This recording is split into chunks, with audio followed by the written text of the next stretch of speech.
So a lot of people have been asking me to do more guides, so I'm trying to do guides for many of the 1v1 divisions in the game, full comprehensive guides going through the deck review, like very comprehensive deck review, telling you what every unit is there for, why I've picked it, what it's for, and then several examples. So I've already done one for 2Y, which you can find here, and the other division that came out at the same time was HDR, so this is a guide for HDR. Now, linked in the description will be this poll, which is ongoing, and basically you can just vote for which division I should make a full guide on next. It'll close at an unknown time, I don't know yet, because obviously this one hasn't actually gone public. The channel members, of course, get it early, so they're having a great time.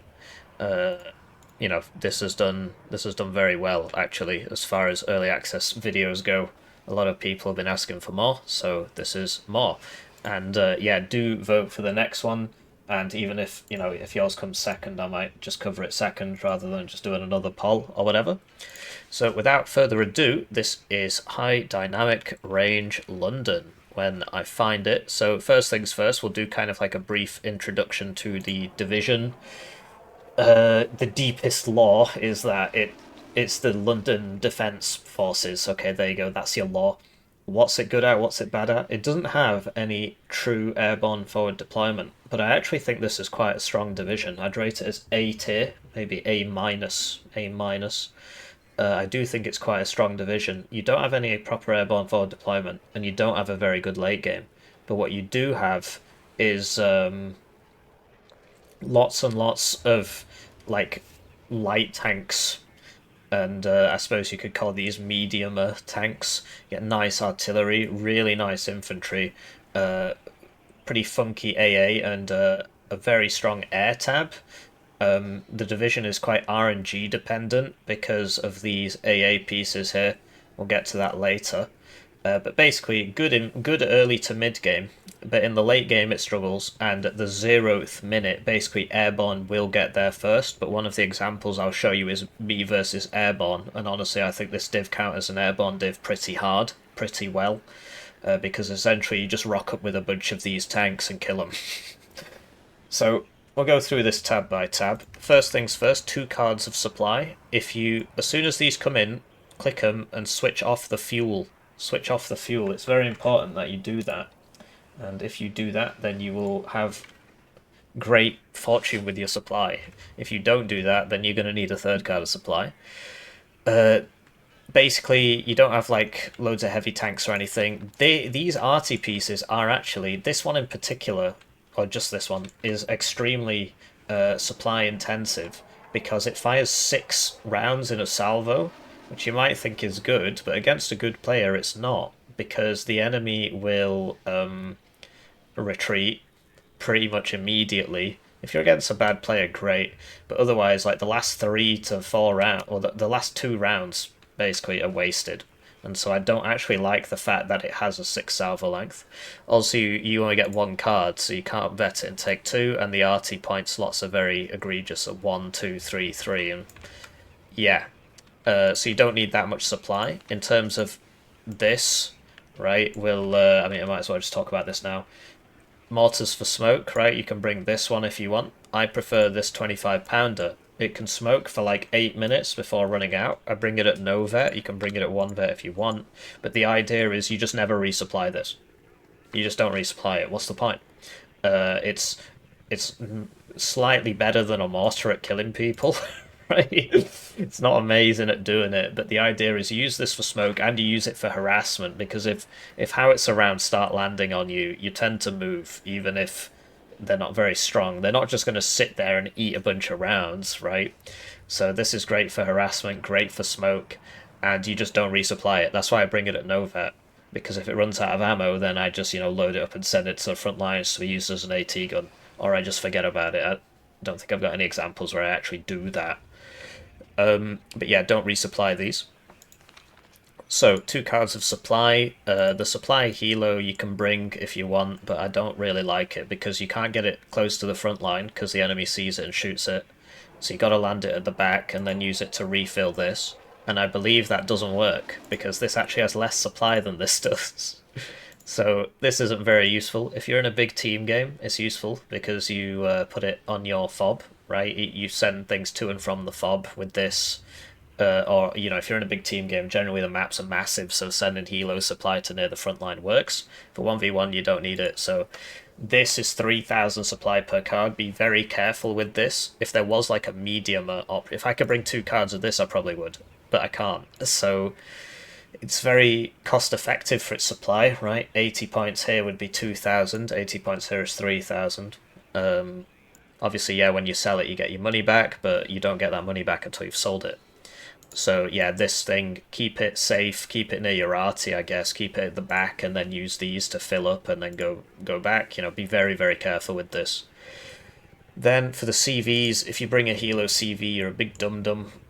And this CV is nice. It's 100 points, which is rough, but it's got 2 armor and smoke and 8 HP and a road speed of 100 kilometers an hour and 3 availability, so that's pretty nice. 100 points is pretty rough though. But it is what it is. If you compare it to SPWs in like 4th or something, 4th, Sun. Like I said, you know, if you're a zoomer, just skip to the examples. But it is very important that the guide tells you what every unit is doing, why I've picked it. That's probably the most important part if you actually want to learn. It is a bit boring. Some people learn just through doing, right? So this is 95 for 6 HP. It's way faster, and it's yeah, so you can understand why the other one's 100, basically. But yeah, CV prices are a bit weird. Anyway, very, very nice CV to have, because it's 3 availability. If I could, I would bring 2 cards of that, but I can't. So I bring the regular Rover, and this is a new skin, but it's just your standard 80-point car CV, right? Rovers are quite fast, which is nice. They're like ILTs, so that's nice. And you can see it says Land Rover there. So that's a Logi tab. In terms of infantry, sorry, I should probably just do a so 0715 infantry. It's probably time for me to thank the generous channel joiners, generously joining the channel. They get the names on the screen, they get the videos early, they get members exclusive videos. One join at the lowest levels worth 2,000 views in ad revenue equivalents, so that's why I shill a lot. And they got this guide early, right? They got this guide before the 2Y guide came out. And I think that's going to be how I'll try and do it, but we'll see. You know, I don't want to keep things apart from people for too long because I don't think it's fair, really. But if you want to support the channel, that's a great way. If you don't, please just like the video. I mean, if you don't want to support it in that way and you still want to support it. Obviously, if you don't want to support the channel, you should like the video anyway, but you get my point.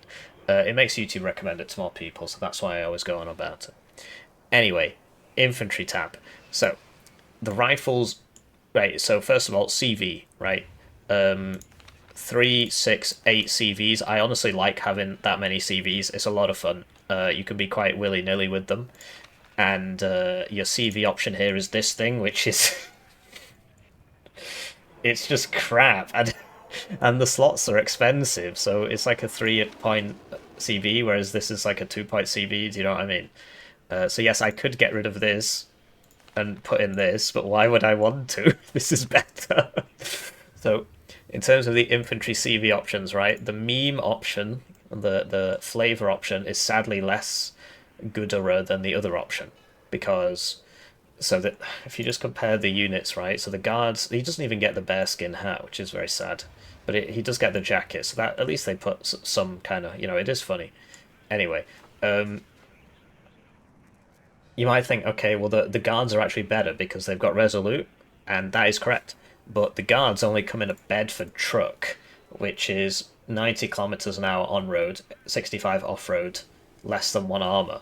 Whereas the rifle's leader, the unit itself is worse.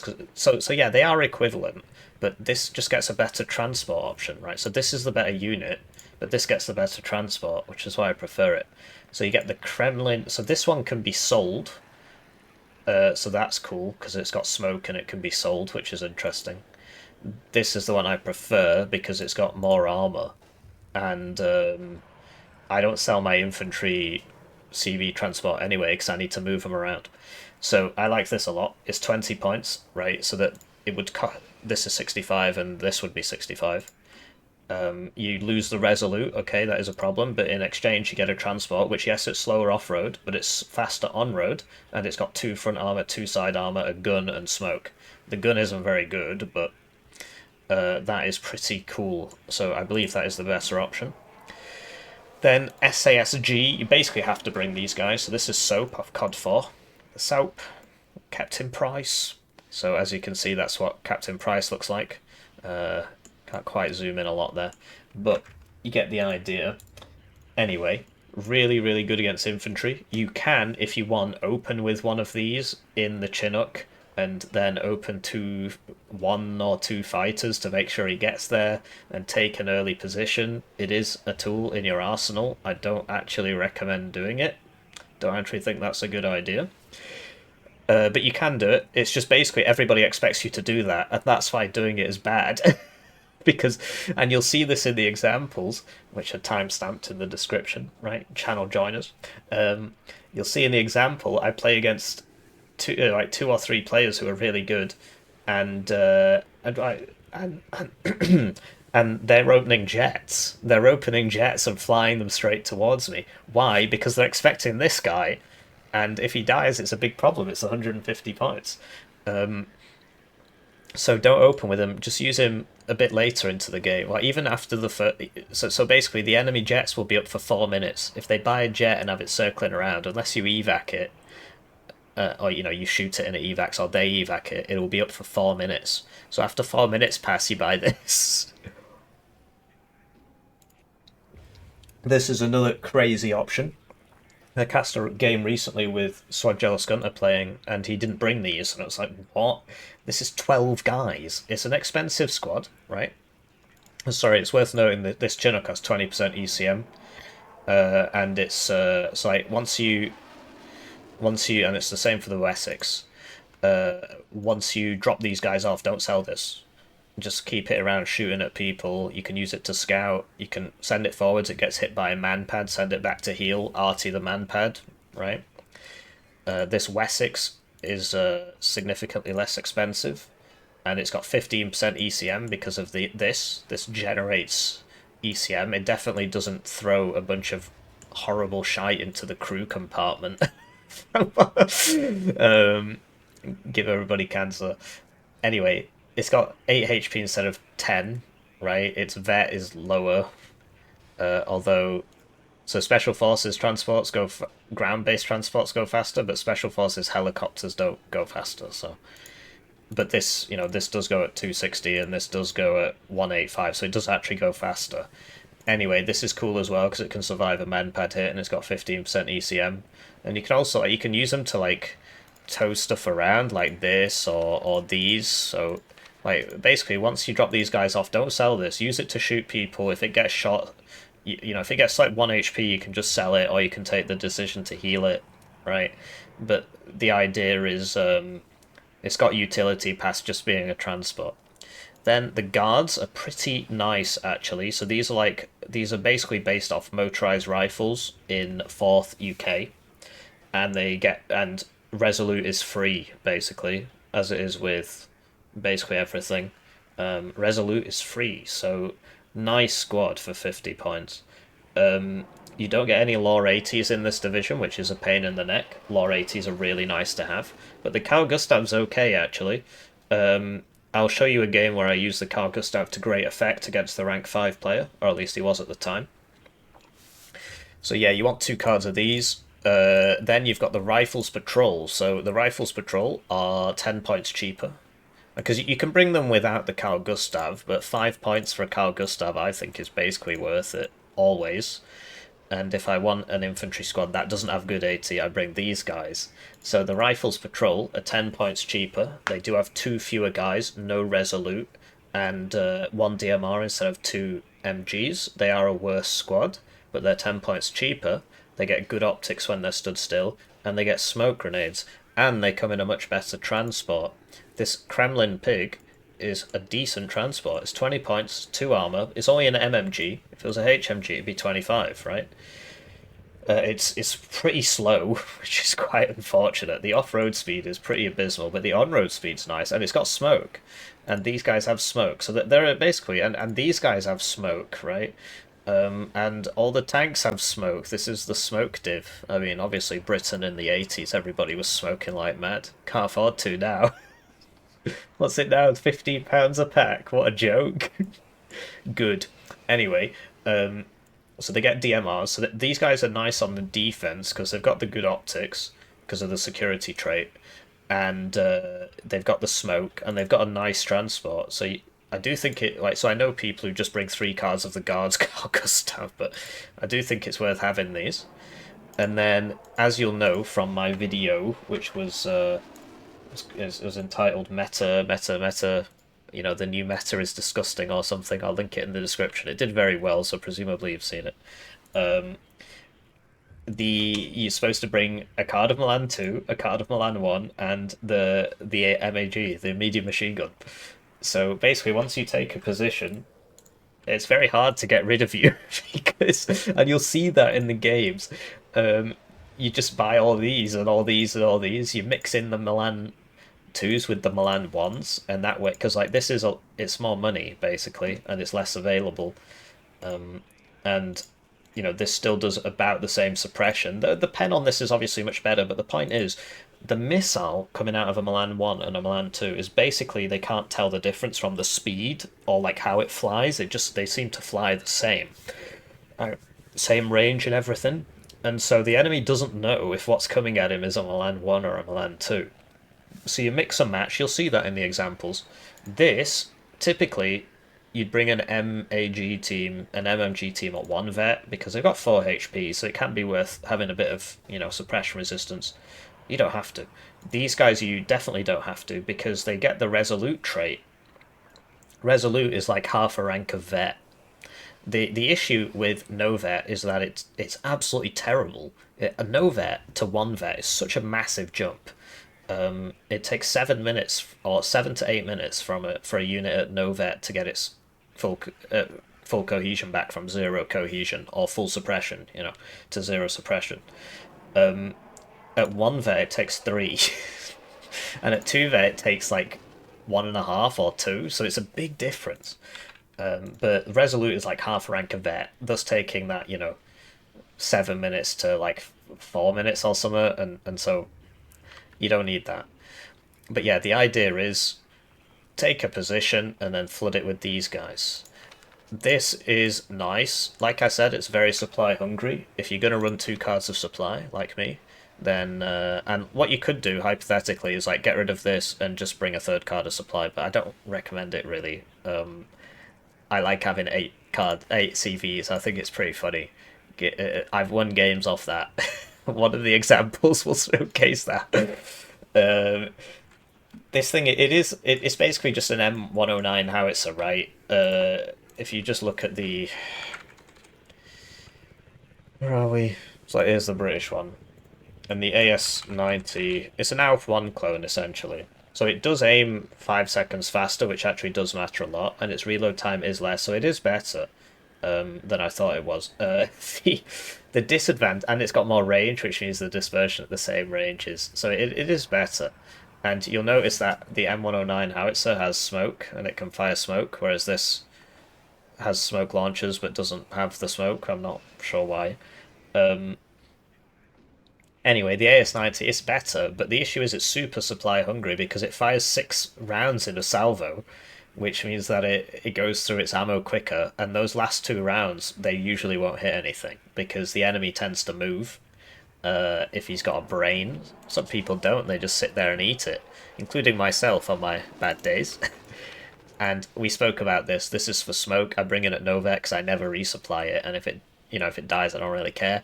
Just buy another one. It's good for smoke, and it's also good at, like, if you've got a couple of them and there's an infantry in a building, like, you can just use it as HE, and it will do quite a bit, and it's quite cheap to get it out, right?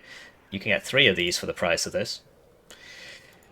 This should be at 1 vet, I think? I'm not sure why that's at 2. You can have it at 2 vet if you want. It's just, you'll get 1 card, So I saw somebody bring it at Nova. I think that's a mistake. Anyway, tanks, right? What are they all for? So this is your kind of later game tank. It's really not that great because the rate of fire is very low, and it's very slow for what it is. But you know, it's the best you've got. So the Chieftain Mark 9 is super good in the early to mid game because especially if you're good at like using LOS and stuff. So you know you've got your smoke, right, and if you're engaged at max range, then you can't shoot, right? But it is nice in the early to mid game, especially if you're getting quite close because it's quite well armored for it. It's super slow, right? So it's kind of hard to use. But it is nice against enemy armor in the early to mid game, and you'll see that in the example against the 24th player, which was Integer. This thing, you might be like, why the hell are you bringing this? This is super, super, super good against infantry. I'll show you the YS damage calculator. So, I mean, the YS damage calculator, it has its disadvantages, but basically this thing, right, it's worse against vehicles than the Centurion Mark 13, which is weird, right? Because the Centurion Mark 13 fires faster, and its gun is kinetic, which means that the AP will go up the closer you get to the target. Whereas the Chieftain's gun is heat, which means the AP will be the same. So what's the point in the Chieftain? The Chieftain can survive a Milan 2 hit, and it can survive a Toe 2 hit, because it's got 12 armor.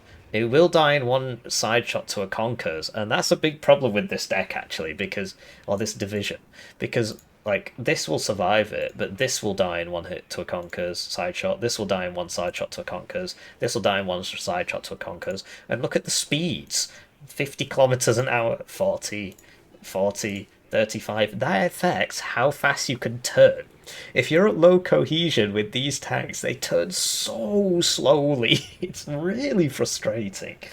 Because, yeah, this speed affects how slowly you turn, and low cohesion affects how slowly you move, which also affects how slowly you turn.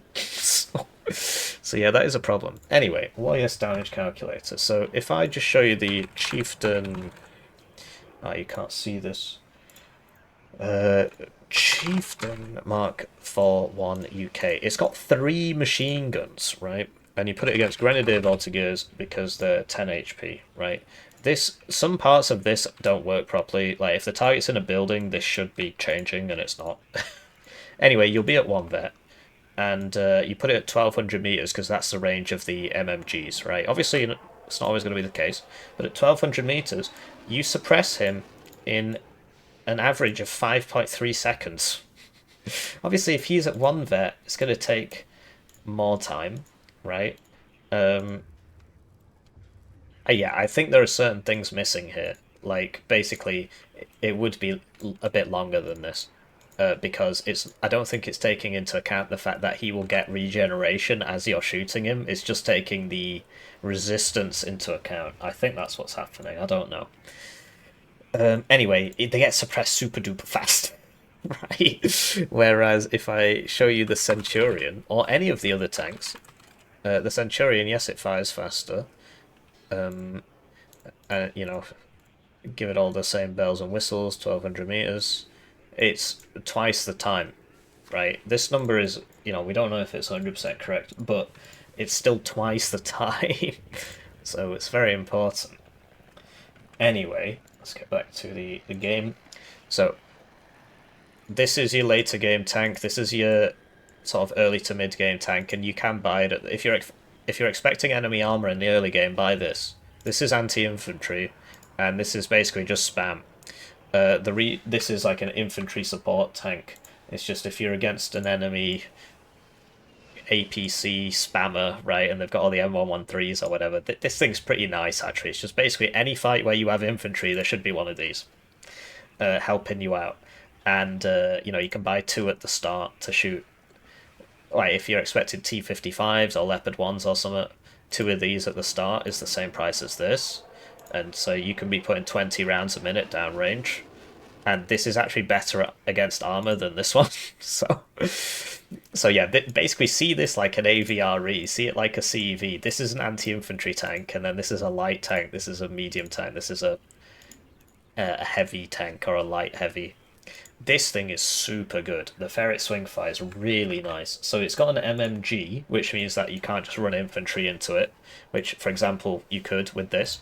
And it has very bad accuracy, but the accuracy, but the range is the second largest range, right? Because you get 2,450, then you get 2,625, and then you get 2,800. This is that intermediate range, and it rattles off 4 missiles, so it'll miss the first one usually, sometimes it doesn't, but the suppression is big, and even if it misses it still suppresses them, right?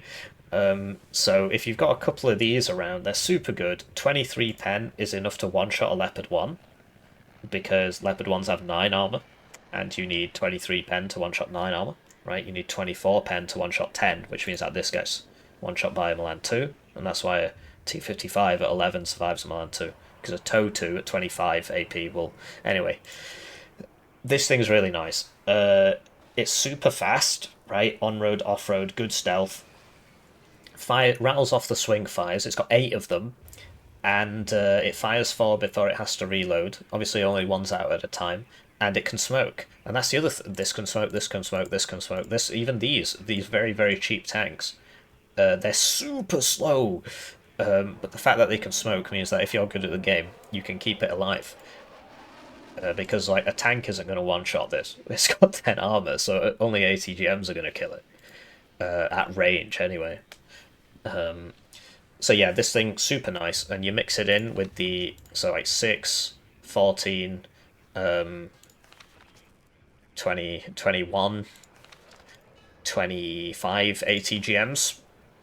So that's nice. Recon, so this is one of the weaker tabs.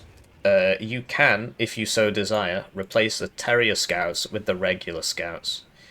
The advantage of the Terrier Scouts is that they're cheap, and they come with this, the Rover Yeoman, which is fast, but so is a regular Rover.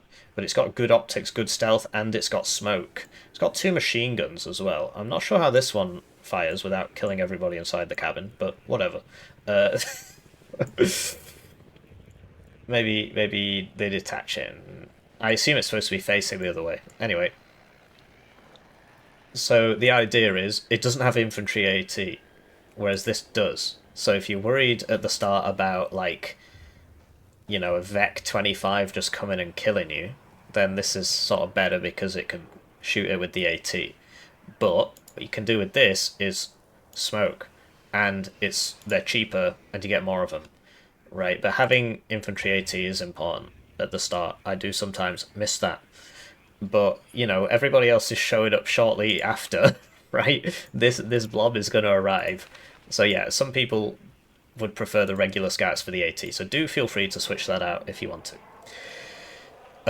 But yeah, super cheap, and you get this vehicle, which is like, you know, it's got smoke, it's got good optics, it's super fast, so you can unload these guys, and then you can use this as fire support against the enemy forward deployment if you want. Obviously, they're going to get to a position first, but the idea is you get this into, you know, you can see them, and then 3 of these show up, or 3 of these, and they just kill it.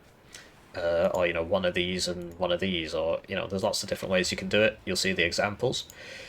This is also very funny. So this is the only sniper in the game that doesn't get airborne forward deployment. It gets recon forward deployment instead of airborne forward deployment. Now, I believe the reason for that is because it gets this transport, which is okay at the start. I mean, honestly, it's really not that great. The idea is it's super fast, and it's got only 14 rockets is not a lot. And this thing, at the start of the game, basically, enemy airborne forward deployment, you'll see this in one of the examples, I've included it for this reason. I just opened with 1 of these and sent it down mid, and it's like, if he kills that, it's not as bad, you know, this is a big deal if this dies. This is 90 points. And basically this just bullies the enemy airborne forward deployment to going back. It doesn't kill them, but it just bullies the crap. They have to run away. And then I've got a sniper in a decent position. Obviously it'd be better if it had airborne forward deployment, as it should, but then, you know, it is what it is. This is better than the Scout AH1, because this will die in 1 man pad hit, and it's slow, and it's very good optics. This, for 50% price increase, admittedly, It has one fewer availability, admittedly, but this can survive a hit from any manpad in the game, which basically, because it's got exceptional optics, if you're paying attention, massive anti-air pieces shouldn't be sneaking up on you, but manpads have exceptional stealth, so you probably won't see them until they shoot you, and that's why it's great to have enough health to survive a manpad hit. And it's faster, it's got better optics, right? So this is better in my opinion, because this will survive a lot and this will die a lot. So this cost saving isn't really there. Buy cheap, buy twice, as they say. This thing's really nice. It is exceptional optics fox. The gun on the foxes is very bad, actually. Since they nerfed autocannons, this thing tends to miss a lot. I wouldn't say it's very bad, but it certainly used to be a lot better. So you can't rely on this gun doing anything. But you can send it around the side and just, get exceptional optics behind the enemy base, kill stuff with it. I don't know if I've got an example. I definitely played a game where I did that, I just don't know if I've included it. Yeah, I have included it in the examples. There's going to be a lot of examples because they're more focused in what I'm trying to explain. So I do believe it's worth 10 more points to get the exceptional optics. And, given that these guys don't have infantry AT, the idea is you send these out. But you'll see an example where this doesn't work out for me and my early game gets blown up. AA, so basically, I often tell people don't vet your cubs and stuff like that. This thing is sort of a unique case because it only fires one missile. And, essentially in the early game, I'll usually open with one of these and a couple javelins. And maybe a fighter, but and then what you do is you get this out sort of reasonably early, and your CVs, right? Because I tend to open with 2 CVs, and then one of these I'll just send to babysit this, and then it's at 3 vet and it's got 45% accuracy, and then people type things in the chat like, "Oh, how'd it hit me first time?" And admittedly, 45% accuracy is less than 50%, but it's a lot higher than 30, so yeah, the first one's at 2 vet and the second ones are at 1 vet, and that's simply because I like having 3 of them. I mean, if you want, you can do it like that. If you really wanted to, you could, trying to think, where's a 2-point slot? So yeah, the only 2, so if you really wanted more supply, which you don't need, you could 0 vet this and get rid of that, but I think it's a very bad idea to do so because, I'm doubling I'm 50%ing the accuracy.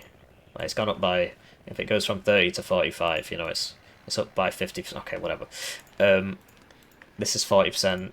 These are 35, and this is 30. And if you're only firing 1 round, yeah, I would rather have the extra accuracy on this, and I've played a lot of games and I've seen it work.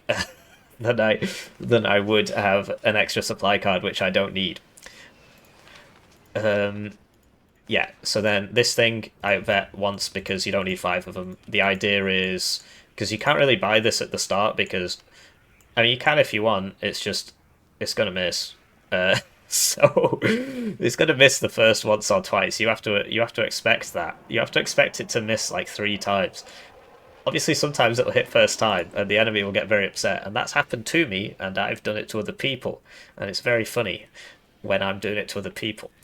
Anyway, this thing's a bit more reliable because it fires 4, and it's got 70% accuracy.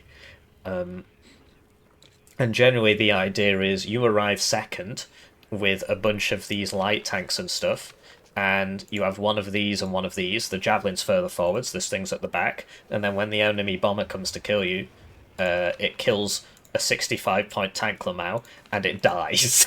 Whereas this, it might get it, but it's probably going to miss. Whereas this is a more guaranteed kill if it's in the right place. You could even 2-vet it if you wanted, but I don't know if that's a good idea, really. You need this. This stops enemy breakthroughs, right? You can use it on the defense. Super useful. Survives a manpad hit. Fast. It's not very good at killing people, but it'll scare them off, and that's what you need it to do. You need these as well. Super nice, rapid infantry fire support. It's only a 1-point slot. Air. So you need both cards of fighters, in my opinion, because you really want air superiority in order to air spam the crap out of people, which is what this div's kind of all about. Between these two, basically this is a guaranteed kill on a heavy tank. this is a less guaranteed kill on a heavy tank. If you get it straight up, it is going to kill it because that's 3,000 over 3,000 kilos of ordnance there. But you know, this is better against infantry. This is better against tanks. I have seen people just bring 2 of the HE ones because it will still usually kill a tank, but I like having the cluster. The camber bomb is super nice. It's got 0% ECM, which sucks. But so it tends to be a one-way trip, but it's nice, and you can save it. If you call it out too early, it tends to die. But yeah, you can save it and try and kill the enemy ASFs and stuff, degrade their artillery with the AS-90, and then you just spawn 3 of these and just kill 3 heavy tanks. That's in one of the examples. This thing's super nice because you can basically... Honestly, I'm not using this enough. The idea is that this would fly in front of this, but this is slower, so you got to send it out earlier, and this will die in 1 hit to like even a big plane missile, right? Or a medium plane missile, because the MiG-31s I think are 8. And, you know, it's just a little bit of light support. Basically, the idea behind this is this goes first and gets shot by the AA, and then this blows up the AA, or this blows up the AA, or this blows up the AA, or this blows up the AA. So that's basically what it's for. So that's the deck review. I'm sorry it took 36 minutes, but we've explained every single unit and why it's there. And now I shall show you some examples. So these are examples aiming to, you know, show you something discrete every time. Like it's got 1 or 2 points which I want to raise, and it should give you some insight. I'm not going to cast it like a full game, otherwise we'll be here all day. But this is me playing HDR against 79Y, which is a very strong div. I would rate it as S tier, since the high altitude bomber change. The Su-24s are an absolute menace. For some reason he doesn't bring them. But what I really wanted to show you here is this, and I did reference this in the deck review. So basically, he gets airborne forward deployment, I don't. I know we're going to be fighting over this middle ground for the whole game, because that's generally what happens. And so I open with 2 Chieftain Mark 9s. You'll notice I don't do like a full SAS kind of rush opener. Like I could try and get some air mobile Terriers in here, but you know, I was sort of expecting him to open heavy on the fighters, you know, and maybe a Cub. He went for a Tunguska. So yeah, I could try that, but you know, what if there's a Resvedka BMP2 here? It would shoot me, and then he knows I'm in here. The anti-tank capability of them isn't amazing, because it's Kalkostav, so it'll probably just die when his armor shows up. Anyway, so we don't have airborne forward deployment. You can open with this helo, and you see, so he has airborne forward deployment. He should get here before me, really. You know, all other things being equal. But this scares him off. So he has to unload there instead of taking this position, which would be super useful. You see this thing, it's not very good, but it scares him off, right? And, yeah. Over here, right, so he spotted me with something, and I smoked with my Yeo man, because it gets smoke, right, which the regular scouts don't get. Double ferret swing fire on the road. Sadly, he does hit me there, and this can't see him or something, so I put it on low altitude. But yeah, I have smoke. I could have saved the first one if I'd smoked. Yeah, you see, I am making mistakes here, but I've taken this very crucial center position, right? He's got some guys coming around. The Rifles Patrol are a nice option because they've got, you know, an armoured transport, right? And the transport's got smoke. So this T-80B can obviously beat a Chieftain. It's basically twice the price, right? But 2 Chieftains should win. And you'll notice I've got these ferret swing fires basically everywhere at the start. I should be sending one all the way around here. Like this Rover Yeo man should be coming on the left, around the back. And, you know, providing some vision. Like there, maybe, right? Same with the one on this side, it should come over here and go around, right? There are things I could be doing differently. So this T-80B, yes, it's beating me, but the ferret swing fire just sits there, just absolutely wailing on him. And, you know, I am making a lot of mistakes here. This was one of the earlier games I played. I was still learning the div.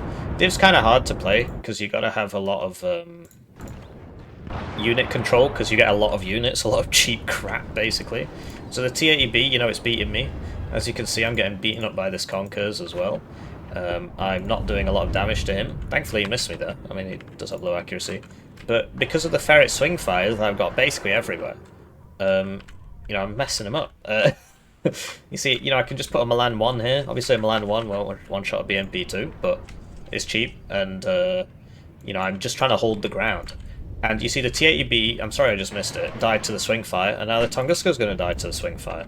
Because I'm basically side-shotting him, right? I am side-shotting him because the Chieftain's here and the swing fire's here. So you see how the mix of sort of light to medium tanks coupled with ATGMs is very, very potent. It is hard to pull off, but, you know, another thing I could have done is just bought a plane there and just dropped it on him, but I thought he'd have cubs behind it, but he didn't. That's basically all I wanted to show you here. What ends up progressing is, you know, we're fighting over mid. He is stronger in mid because he has these super heavy tanks, and, you know, this time he doesn't get baited into getting side shot. But I can just sort of poop out people everywhere. Did you see how effective that Centurion was? Sorry, I guess I sort of missed that. So we spoke in the deck review about how you can just have one Centurion with every sort of small battle group, right? And you can build these kind of battle groups out of, you know, basically nothing. So look, here I am doing it again. A couple Centurions and a Rapier. And, you know, Milan 1 and a bit of infantry, and, like, it's all quite cheap. You can basically put together a full combined arms force in 1 minute, right? One Centurion, one Javelin maybe, one Rifles Patrol with the thing, one Fox, right? Or one, you know, Terriers, Yeoman, whatever. You know, that's less than 260 points. And so you can just kind of crap them out. And so you see that, so he's going for these, like, he's 79Y, so he's got a late game units, but really he should have opened with all these TO55s. But, like, this thing, I've got so much value out of this thing. It helped me kill a Razvedka BMP too, and like whatever was with it, and now it's killing this 30 mil. Right? If the enemy doesn't have anything there to deal with it, it will just kill things. Anyway, you see the Chieftains, you know, they're not that amazing, right? The BMP ones aren't even getting one-shot by him. But the point is that he can only be in one place. As HDR, you can be everywhere, right? And that, you know, I've got exceptional optics here. This can smoke him back. The fact that he missed me twice, that's quite fortunate. So I'm pushing him on the right, I'm pushing him on the left, and I'm pushing him in mid. And he just can't be everywhere. I'm using the artillery to assist my Chieftains. This was probably, I don't know, buying 2 pieces might have been a mistake, but the idea was I wanted to kill his T8 BVs, and it seemed like nothing was happening. But basically, I break through on the left, and I break through on the right. And it's because, look, the Centurions, the Rapier, you know, and then, get this, right? Your helicopter infantry allows you to just rapidly reinforce points that you take, and so you can fill it with, you know, a high HP. You can put a sniper in there if you really want, but the idea is you can put a, you know, a Terrier, Air Mobile Terrier, whatever, or an SAS if you really want. But the Air Mobile Terrier is nice. And then you use these helicopters, these kind of high HP, high ECM helicopters, to just scout future objectives, right? So you could send this over here, there's nobody there, you know, that sort of thing. And you see, I can push him everywhere. And it honestly, like, if you pull this off properly, right, and right, because the AA is going to be centered in the middle, right? I've noticed he's sort of relying on fighters because I killed his AA. But the AA will be centered wherever you fought. So when you fight in a new area, tends to be that there's not much AA. You use the, you know, the exceptional optics helo, or you use one of these transport helos. You just scout, see what shoots you, come back, use the RT, right? And it tends to be there isn't much AA on the side, so you could use bombers on the sides.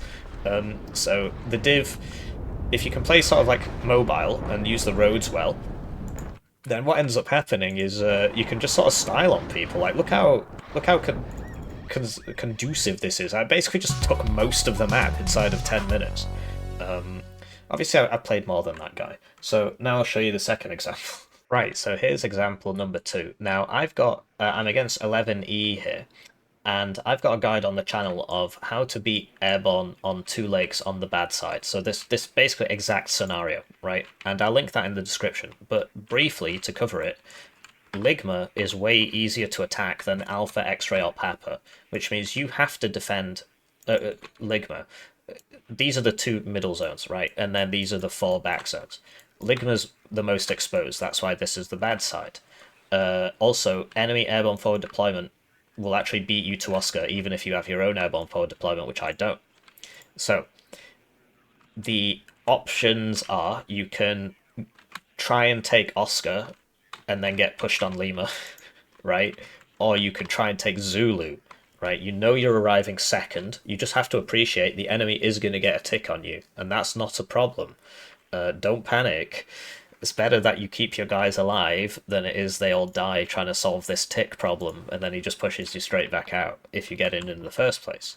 So, starting with on the right, I've just got some screening forces.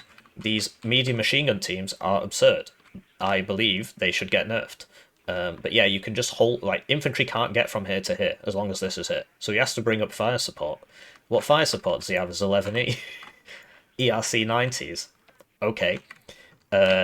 So I've got, medium machine gun there, medium machine gun there, then a Milan 1 in case an ERC 90 shows up, right? So this is a lot about knowing your matchup. Against airborne divs, apart from, like, Corpus, yeah. And 56Y, but it's not really an airborne div. Against airborne divs, they have low armor, so Milan 1 spam is sufficient. You don't need a Milan 2. Like, you literally don't need it. Because there's nothing he has that this can't one-shot. so we get Milan 1s instead of Milan 2s, right? So defensive machine gun, Milan 1, CV for Papa, because yes, it's going to get, it's a +2, I need that. And a swing fire in case, because this is an ATGM position. This is an ATGM position. I also buy a Fox, and the Fox is going to go around here and just cause some mischief and force him to send people over here. Because the more people he sends over here, the fewer he sends over here. On this side, I'm opening with the Rover Yeomans, right? And, I know that he's going to get to the town before me, so I'm unloading earlier, right? His units start further forwards than mine. And so I'm unloading one here, and you'll notice I'm sending the vehicle round to here. It's a high-risk maneuver, right? Because chances are there'll be somebody here who kills it. But if I can get to there, that'd be cool, and I might as well try. I've got nothing else to do with that. This one I'm sending here, and I'm sending the vehicle back to look at this angle, because he can get here before me, and I need to take that if I want to take this zone. Otherwise, they're going to shoot me in the side constantly. And they're going to be able to see everything, which is also bad, because that means they can shoot me better. So this is looking here, with the eventual aim of helping that out. And this one's going here, because I know he's going to get there before me, if he chooses to go there, and he did, from what I remember. And then this is going over here, in case, because this is only a Milan 1. So if he has an infantry to this point, which he will beat me to, this has 2 medium machine guns, and it should make him go away. Behind that, we have a supply, a medium machine gun team, a medium machine gun team, a javelin, a Milan 1, as we spoke about, a Milan 1, lots of guards, 1 for here to fight for this forest in case he gets here at the start, and then 2 drop him back here. I know that if he really wants, he can actually get here before me, so that's why I'm unloading so early. So like 4 guards. Actually, guards are nice on the offense because they've got nice HP, and they've got the resolute trait, so they're nice on the offense. The Kremlin patrol guys, whatever, rifles patrol, they're better on the defense because they've got less HP and they've got smoke, which lets them fall back. Because you just throw the smoke and run off, right? You can also throw the smoke forwards if you want. But anyway, the guards have the HP, so that's what we need here. And then a Rapier FSB 1, that's what the supply's going to. A CV for Ligma, I almost called it the correct thing. And then Zulu. And then 3 Chieftain Mark 1 force. So I spoke about these in the deck review, right? These are really, really, really good against infantry because they have 3 machine guns. The Centurion fires more bullet, right? Because it's 10 rounds a minute. But this is a bigger caliber gun, so it goes at 1.2. Now, there's another reason I'm bringing the Chieftain, and the eagle-eyed Amogi you've probably already noticed. This is 16 heat pen, which means it one-shots 2 armor. He has nothing in his deck above 2 armor. 11E is a very light div, right? You don't even have, like, Sheridans or anything, like a 82nd Airborne. So his highest armor is 2, which is the Air Saggy whatever, right? And this will one-shot that because it's heat at 16. Kinetic at 16 won't, actually. So for some reason, they did it that way round, so the kinetic numbers don't mean the same thing as the heat numbers. They could have just made them... whatever. This will one-shot an Air Saggy. So super good against infantry, super good against Air Saggy, but gets one-shot by an Eric's missile. That is a big problem. So I do need to be cautious of that. So let's watch the game. So he opens with a jet because he's expecting me to open with a bunch of helicopters and try and storm in with helicopters. You don't have to do it. You can do it, right? Like I said in the last game, I just sent one and I got a lot of value out of it. But it's better, I think, to let your enemy invest in a bunch of air, right? So the thing is, right, obviously all my competitors are going to watch this video because that's what they do. And that's good for me. I like the views. So when I face them in a tournament, I'm probably going to do the air opener. Because they're expecting me not to do the air opener, right? But the idea is show up second, kill everybody. He's going to get a big early point lead off me. This is going to just throw some, throw some spanners in the works. These things are just absurdly cost efficient at stopping him from getting to here, essentially. To be honest, I could have done with only having one, but it is what it is. So we get here. I smoke with my Yeo man, but I wasn't fast enough. As you can see, this area is guarded. The Erics, I can see him, and I know what the range is. So I'm making sure that I'm not going into that range. And yeah, so I'm trying to find a place where I can get these up where they're not going to die. I did kind of make a mistake here. I don't know what I... So basically, I wanted to get here so that the guy here couldn't shoot me, because this Milan one missed him, right? So we have to smoke, which is a shame, but it keeps us alive, right? And we've got the supply, because I knew I'd have to smoke. And I just very early buy an AS-90, because I know I need to kill this frontline infantry. Frankly, this would have been a better target, or this, because this is a big chunky squad. But these guys are a really, really nice squad. They're very expensive, and they're good at stopping you as well, because the DMR just suppresses the crap out of you. So yeah, nice squad on the defense. But for some reason, he's not bringing MMGs, which is a big machine. Big machine. He's got the Milan 1s, which is good. Anyway, so move the guards forwards, right? I want to take this position. I want to pressure him. I've got the guards shooting. You'll notice how fast my cohesion... Even though, he's getting shot by every which way. Even though I've got Resolute and stuff, I lose cohesion quite fast because of this. Still trying to take this guy out, right? I do end up missing him a couple times here, which is a shame. So I tanked that because I thought I was going to hit him, but I did. Yeah, whatever. So the AS-90, I'm going for the smaller squads because they will die straight away. This I was hoping I'd be able to kill with something else. But you see, I lose my cohesion, I come back, right? If you lose your cohesion, come back. And I've left my CV back here. The CV will buff him to 2 vet, which will make his cohesion come back that much faster, right? Then I've got double MAG pushing this. He sends in a bunch of Gazelle cannons, which is bad because I only have like 1 javelin. As you know, I went javelin rapier. This ends up getting shot. But you see the idea, right? I'm just making sure my guys don't die. That's what's important to me. I did lose 1, right? But the idea is just keep grinding them down. Just keep grinding them down. Make sure you guys don't die. It's very, very important. So I see these. I just run away, right? I know he's on a +2. I know he's on a +2. Anyway, I didn't realise that would one-shot me, so that was just dumb of me, right? So I do lose a guy there. And then I get my tracks broken, which is a huge problem. Anyway, he completely messes this up. So he just swings it off before it's in its terminal arc, and so it doesn't land properly. So that was dumb of him. But yeah, the javelin slowly killing him.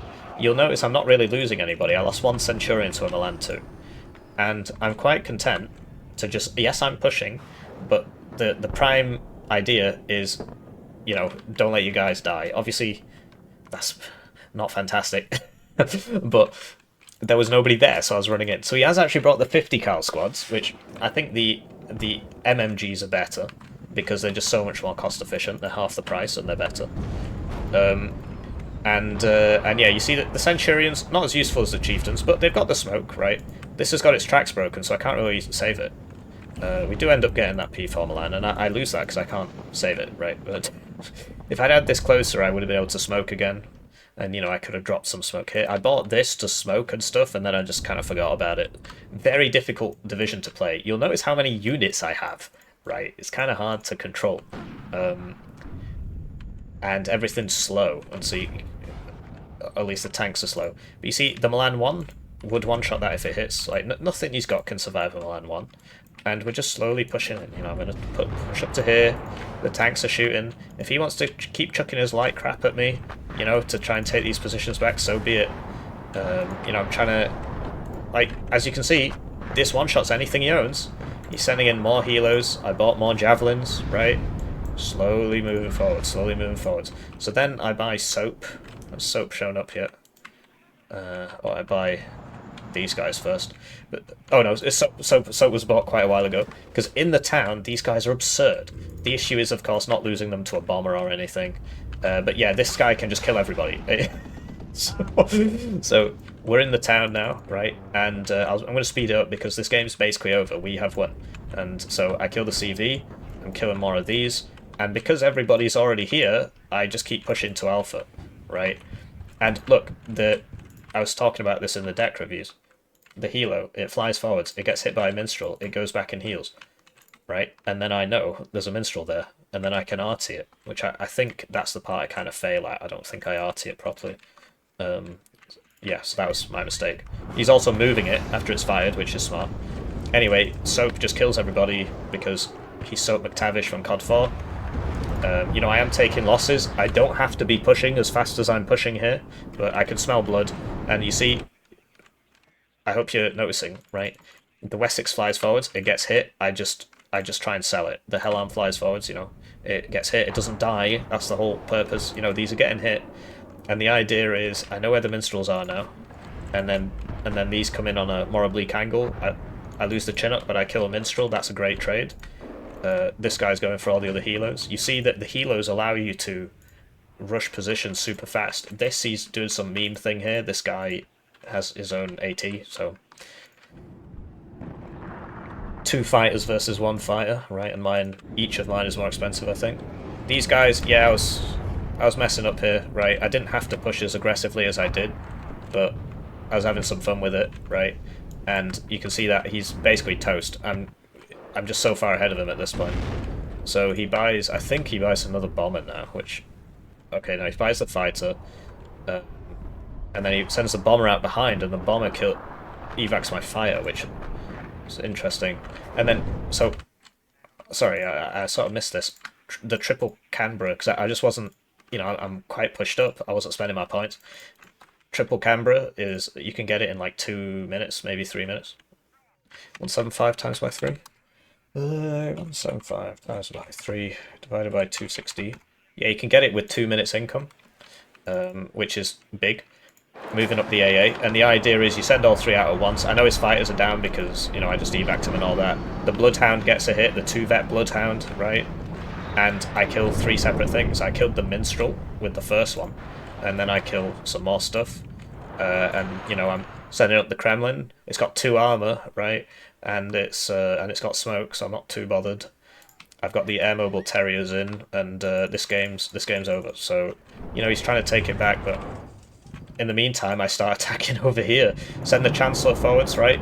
It got hit by the Minstrel, so then the Gazelle cannons don't die. Very important. Send this forwards, right? The Minstrel hits it, but it still lands. And then, you know, it's all good. It's all good. These things, the Milan ones, are killing them, and, you know, he surrenders. So that was the second example. Now I'll show you against some like really high level players. Right, so this is a game as HDR against Integer, one of the best players in the game, but he only plays off meta divs, which is bad for his health. And you'll notice that he opens with an Eagle because he's expecting me to do a heli rush, right? So the idea that you can do a heli rush works in your favor even if you're not doing it, and you can still buy one of those guard snipers if you want, right? And if you see this, you just land. But look how much he's putting into surviving a heli rush, right? So he's got his own triple AA helos and an Eagle, so that's 1/6 of his income, and altogether that's, you know, that's like 1/3 of his income there, sort of. 1/3 to 1/4 of his income just on trying to survive against a rush, which I'm not doing. But the idea that you might do it, and you should occasionally do it, does help. So the Fox takes out that sniper there, and you see what I'm trying to do here, right? This Fox is going all the way around to look here with the exceptional optics, and I'm sending a swing fire, right, which is cheaper, to go all the way around here, and then I could shoot things on the road, right? So you can play very wide, and you should, this fox comes forwards, kills a sniper in a 50 cal vehicle, and goes back because it's got smoke. Very, very high skill ceiling division, this one. I'd say the only one that's probably higher skill ceiling in terms of like how much stuff you can pull off is probably, well, 152 easy and MBAD, because there you get even cheaper units. So he's hitting me with this, yeah, so that's how he could see that Milan one. I didn't know about that. But you see, the infantry gets there first. He buys this, right? And I'm not sure what happened there. And then the FSB-1 hits him, right? Because I open FSB-1 and Javelin as opposed to opening Bloodhound. But I am starting to buy the Bloodhounds now. Here's the 2-vet Bloodhound. And I'm playing, I'm planning on this game taking a while because of the way the map is, there's always a big grind here. There's always a big grind here. And I've taken this. He hasn't even tried to stop me. He could have, but he has to play a bit narrower than me because his units are more expensive. So he buys an M109, and he's settling in for the late game as well. You see all these rovers are selling, and it's giving me big numbies. Can get a lot of units out now. I'm just buying loads of AA. I'm expecting to see a Strike Eagle. So I think I should win this fight.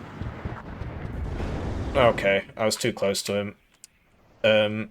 So, the Chieftain can survive a Toe 2 hit. This is a Toe 2. This guy I'm trying to hide right behind the building, but I failed. I've turned off auto cover recently, and I'm having to relearn the whole game. Anyway, sort of general map principles here. You want to secure your ingress to this zone, and then flood over here and up here. And if you're on the other side, you want to do the exact opposite. You want to do the same thing, but from their side. Secure your ingress, flood here, and you can also use this road or this road, which is why controlling this is so important, which is why you put a sniper there and I put a fox there, and look, this is giving me recon, it's giving me vision. I do lose a Milan 1. This ends up becoming a bit of a grindier game, but you see the guards, these are like max vex, he's put a CV near them, but the MAG team is holding its own against this, I'm winning against this max vet team. And I'm no bet, and it's because these are dumb. So he has to run away, right? So I don't know why he doesn't bring those himself, frankly. I think everybody should be bringing them until they fix them, basically. So, Milan 2s, so you'll notice my composition's different. I'm bringing the Chieftain Mark 9s, because I know I have to fight Bradleys, and I have to fight Abrams. I'm getting the arty a bit earlier, right? I need to contest... So this was a mistake I made, actually. I was not playing very well this game. After you fire arty, you should move. After you shoot an ATGM, you should move it to the next building. Like, this could have come over here way sooner. I didn't have to lose that. I'm just sneaking this javelin forwards to try and kill some of these, right? And, Toe 2's one-shot the Centurions. So I got the wrong one there, right, clearly. But yeah, this is a bit more of a grindy game, and he's stronger in that kind of environment. Because late game, he gets all the meeps, and, I'm going to struggle a bit. But, I've still got a lot of tools. I've got a lot of defensive tools, and I'm ahead, because I got this in the early game, and I got this in the early game, and now I'm going to contest this, which is going to put me on a +1. I could have done it a lot faster. I should have secured this a bit more. You see that the sniper's giving him good vision. You'll notice his guys aren't dying, right? I mean, he's one of the best players in the game, so I've got a few more high-level games to show you. So this guy, he was rank 1, but he only plays off-meta stuff, so he's like rank 30 or something. The next one will be against a rank 5, or he was when I played him, and the one after that will be against a rank 6, or at least he was when I played him. So, good players, right? Good players, one and all. And you see the idea is to use your... Because in a straight-up... Like, this can just sit here and tank. But the idea is you use the ATGMs with the artillery and the tanks. So it's a hard div to play, but my idea here was to come up and shoot this National Guard Bradley, which I failed to do, and then I died because I wasn't looking. So you see the... you see the issue, right? You got to be very good at the game to play this div, and, I'm struggling here. So he gets a lot of kind of spam, and I send this to go kill that M109. So I've activated my trap card, and even if it did miss the first time, where's he gonna go? Yeah, I've got him there. Doesn't matter what he does, because this doesn't get the smoke anyway. So he's stuffed. Even if that misses the first round, the second round, it's gonna fire 4. It would have to miss all 4. And as you know, 45% chance to hit times by 4 is 180% chance to hit. So the advantage of playing over this area is that he can only really put his CV in here, and I can see him come in, and the same if he was to get here on my side, right? You can see me come in, and I can only put my CV here. So we get a CV, and you see I'm going for more Milan 2s this time, because I know his stuff is heavier than the last guys, right? Against 11E you don't need Milan 2s. Here I'm sort of mixing it up. I got some Milan 2s and Milan 1s and stuff. This can survive a man-pad hit. I mean, you missed me twice there, but I'm getting some recon up. You'll notice I'm still trying to play wide, right? So he brings in the double phantom, because I was expecting him to air spam, so I've got the Bloodhounds. Bloodhound misses, but I've got 2, and the second one misses. And the FSB one is switched off, and this FSB one... But yeah, we do eventually get him. He does have to fly over quite a bit of... Do you notice how he pings these things straight away? Do you notice how I move them all straight away? Do you notice how he targets it with his air? He's trying to kill my AA, right? So, you gotta move. Anyway, we spoke about these. These are my smoke throwers, and I'm just coming in here because I can. I've got a highly mobile force, and that's what I'm doing. So, move up the AA, right? And I notice he just swings over like 3 or 4 Bradleys or something. You'll notice he's trying to kill me there. And so I swing, I just stop my attack, and like, this guy's dead. It's Jova, right? The Bloodhound I should have a supply with. The Tornado I clicked wrong, so that was a bit dumb. These guys, but yeah, the Bloodhound gets the Eagle in the face, point blank shot. It was at 2 vet beforehand, and the closer they are, the higher the accuracy. So that will have been like, at that range, given how far these things can shoot, that's the range there, will have been like 80% accuracy. I don't know how the ECM would counter into that. Either way, that was above 50% accuracy in my opinion. So I'm making a lot of mistakes here, because this was the game I turned auto cover off for, so I was trying to learn stuff and making big mistakes.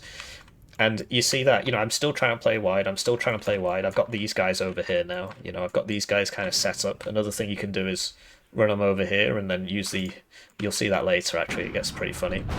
The Centurions are great infantry support, right, because they outrange dragons, and they can survive Itos, right, a Totu would kill it, but an Ito would survive. And, the MAG teams, the MMG teams, he doesn't bring them, don't know why.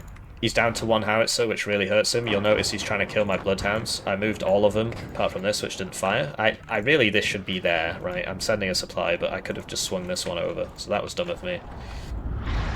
I am trying to hide behind some buildings here. That apparently wasn't covering me. From this angle, it looks like it is, so... send up a Javelin to force these back. That dies in 1 hit to Javelins, so... It's a big deal if I can kill that. He's not noticing. And so yeah, we get that. And you put them right on top of each other, so that one took damage anyway, even though I didn't hit it. I hit the other one.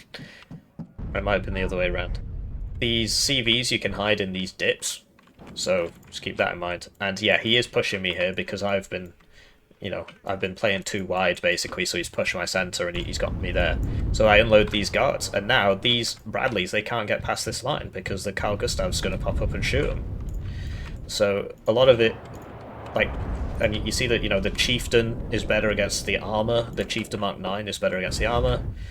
I believe before this game I didn't actually have the Chieftain Mark 4-1 because I was still learning the div. But you see, I can sort of mess him up here, because yeah, one of those here would be great because it would be shooting the infantry pretty easily and getting a lot of damage done there. So he is pushing me in mid and he's having some success of it. I'm sort of throwing a bit. This was one of the earlier games I played while I was learning this div. But yeah, my div is better than his. He's playing 24, and you see, the tanks, I'm messing him up. Sadly I didn't smoke fast enough there, so he got me. The mass Bradleys, but the Canberra bomber, right? Because they're all in a big long line, and I survive and I kill like loads of stuff there. I know it says I only killed one. There was a lot more than one thing there. It's just because it all died at once. So I am losing stuff. He is pushing me out. But he can't seal the deal because he needs to get over here. And he can't get his tanks there, so he'd have to send infantry. And he can't send the infantry because I've got the helos and, you know, more crap's coming. I fire where the stingers were firing, right? Same thing. You got to focus the enemy AA whenever you can.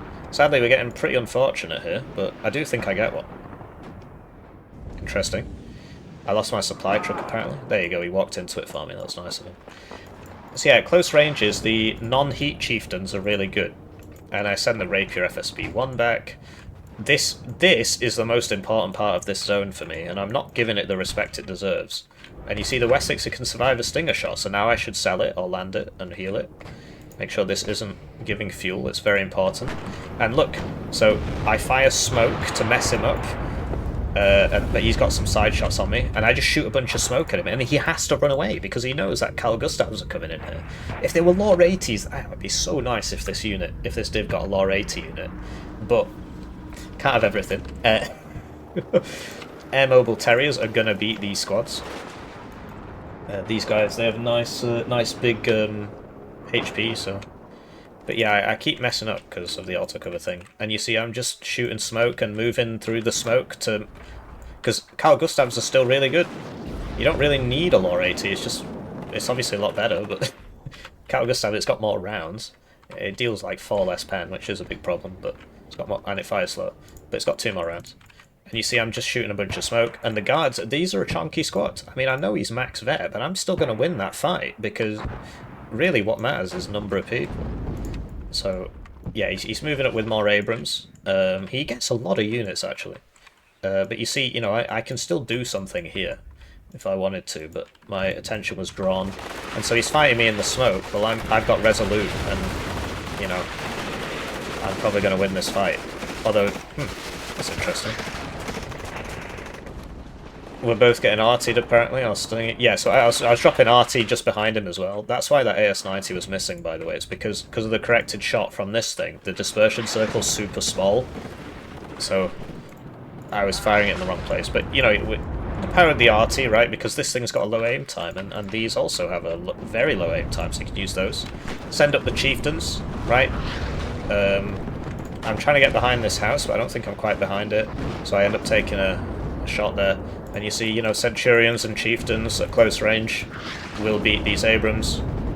He has to have a military police thing with him. Honestly, his div's not great, but... And you see, he's sort of overextended now, so now I can shoot him in the side with a bunch of Carl Gustavs. I think I missed the CV, you know.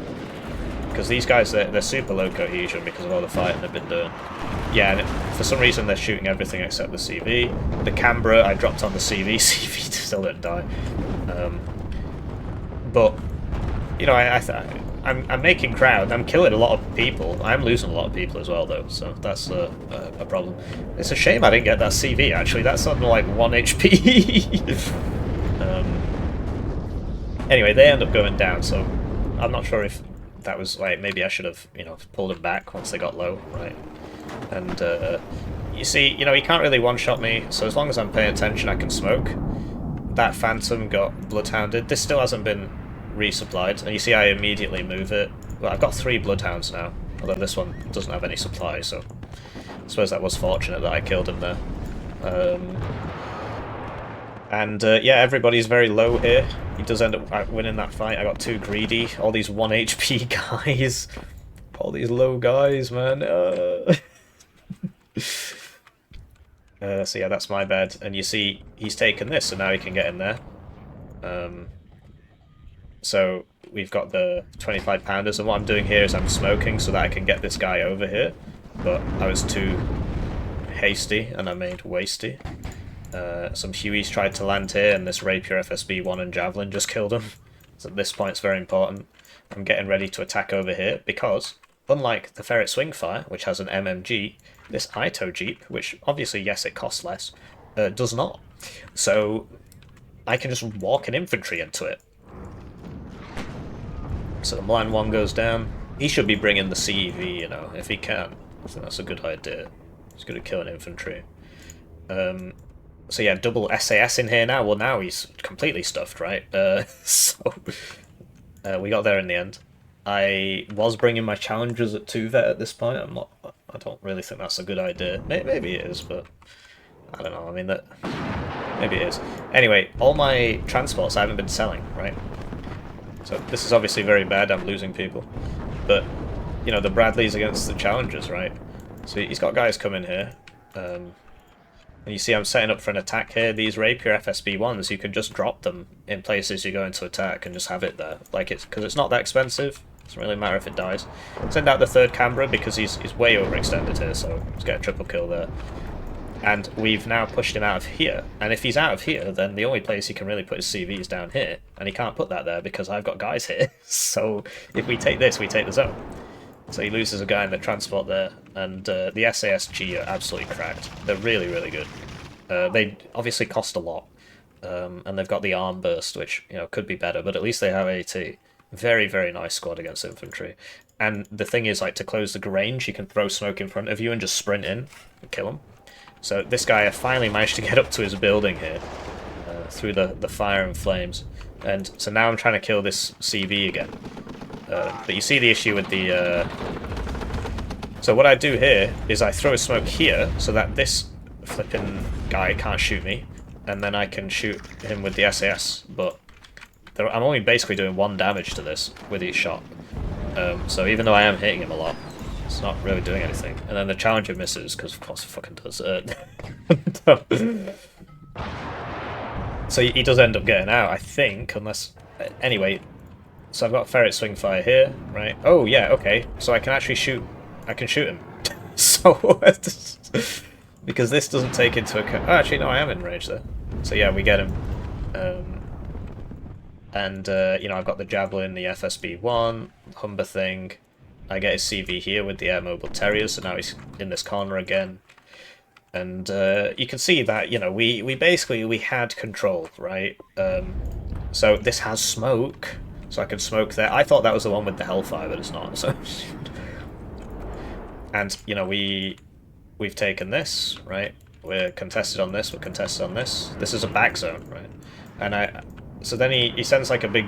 So I didn't realize that they were coming here, and so I was sending the Yeoman just to kind of stop that sort of thing. And I see him, and I'm pretty sure I just smoke. Oh, I die. Okay. Well, I did press smoke there. I died too fast. So. That was very... I mean, I wouldn't say it was lucky, but I was playing with fire there. I mean, I guess this could have missed, and then it would have died, yeah. So, anyway, so now he's doing a big push on me here, and this is where the helo deployed kind of stuff comes in. I should have put a Hell Arm here. And, these rifle leaders, they're not so bad, and the triple Bloodhound double tornado thing just immediately blat the Strike Eagle.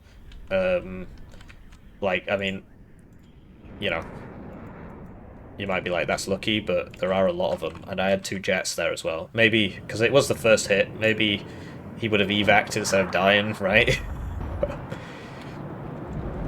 But the idea is you slowly build up the Bloodhounds over the course of the game. And I should have moved this Rapier up, really. So, he gets back in here, right? I get pushed out. This I just reverse. It isn't very fast off-road. That can be a problem. I had these here because I thought he'd set up here. I didn't realise they'd all swung around this way or something.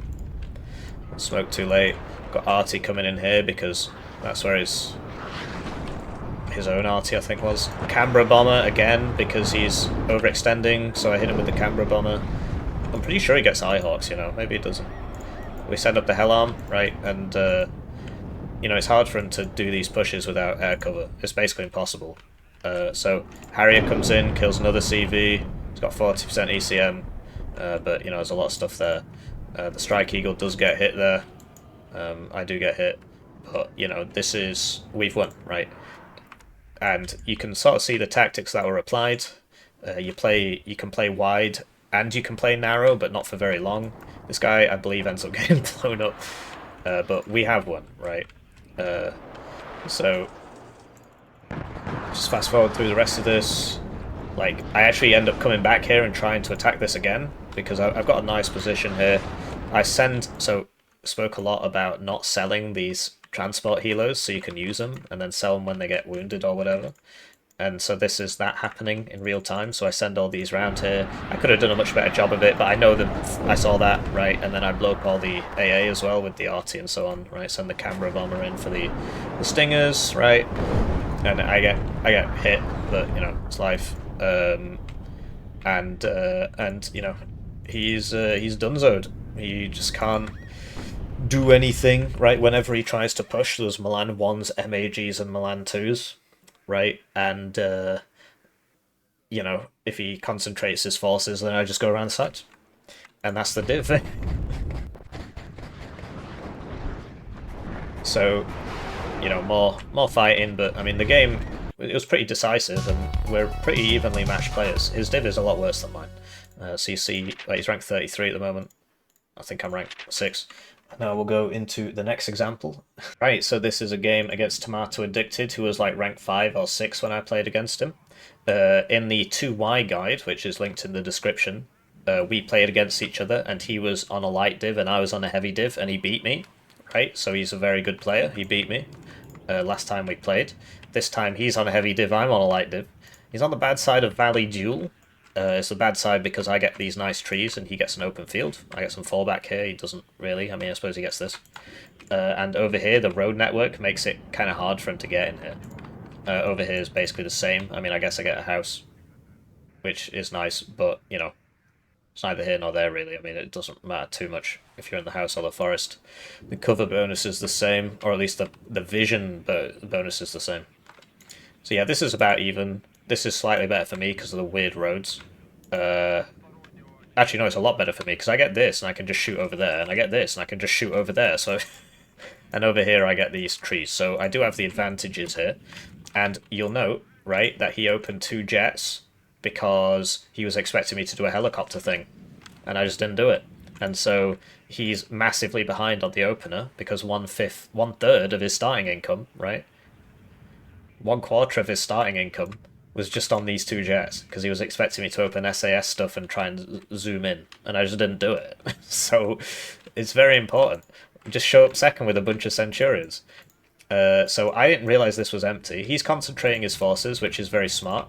This is some smarty pants moment here. So I'm sending a ferret swing fire all the way around the side to go here, because then he can't reinforce properly. And crucially, I'm sending a javelin with it. Why am I sending a javelin with it? Because I know that he will almost certainly send a helicopter to go deal with this ferret. What do you know? So if you're going to do like a swing around with these ferrets and stuff, sometimes just send a javelin with them. In fact, do it as often as possible. Because they will send a helo to try and deal with it, and then the javelin shoots the helo. So he is beating me here because that's where he's put all his guys. The CEV is quite good. And I do make a lot of mistakes, but you see, you know, I've got the Centurion helping out. I do, like, if I was paying attention there, I could have smoked, right? But I'm bad, so I didn't smoke. Like, he didn't have to die. So that was dumb of me. This guy, I basically should have just given up on this, loaded this up and ran away. Anyway, I completely missed what happened over here. I do apologise. So I shall restart this real quick because that was a big gamer moment. So just bear with me here. I hope you're having a lovely day wherever you are. I've noticed the channel's doing a lot better since I stopped streaming every day and put the time instead into making stuff like this. You guys just seem to appreciate this a lot more. So I guess I'll keep doing that.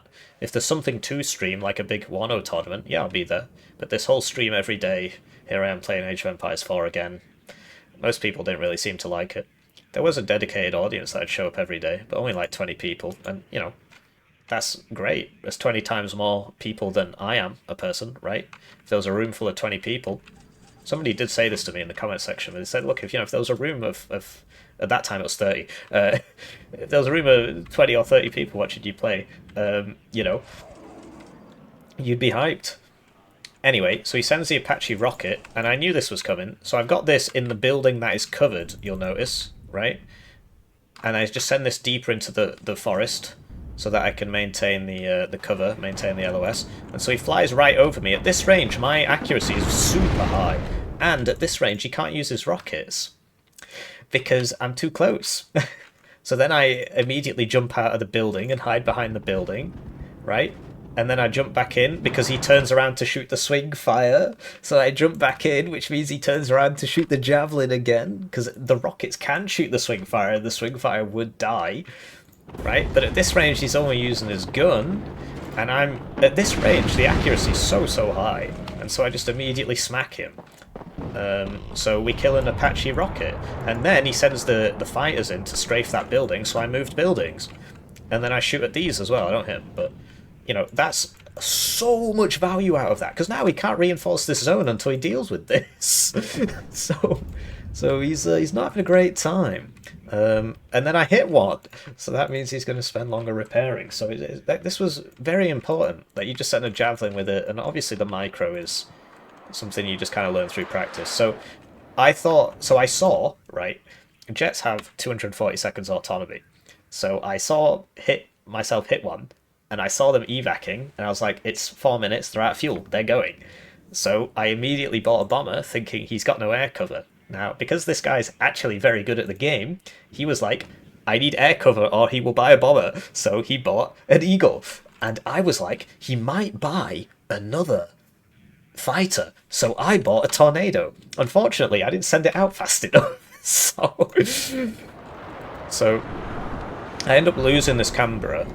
This guy, you know, he flies right over the Rapier, and we do miss him a lot, and we miss him with the Javelin, and we miss him a lot there. But we get our own, we miss him a lot there. Don't worry, we get our own back later. so yeah, swing fire, Milan 2s, Milan 1s. You know, the supply can't come in because I just shoot him. I have to evac my Tornado because another Eagle's come in.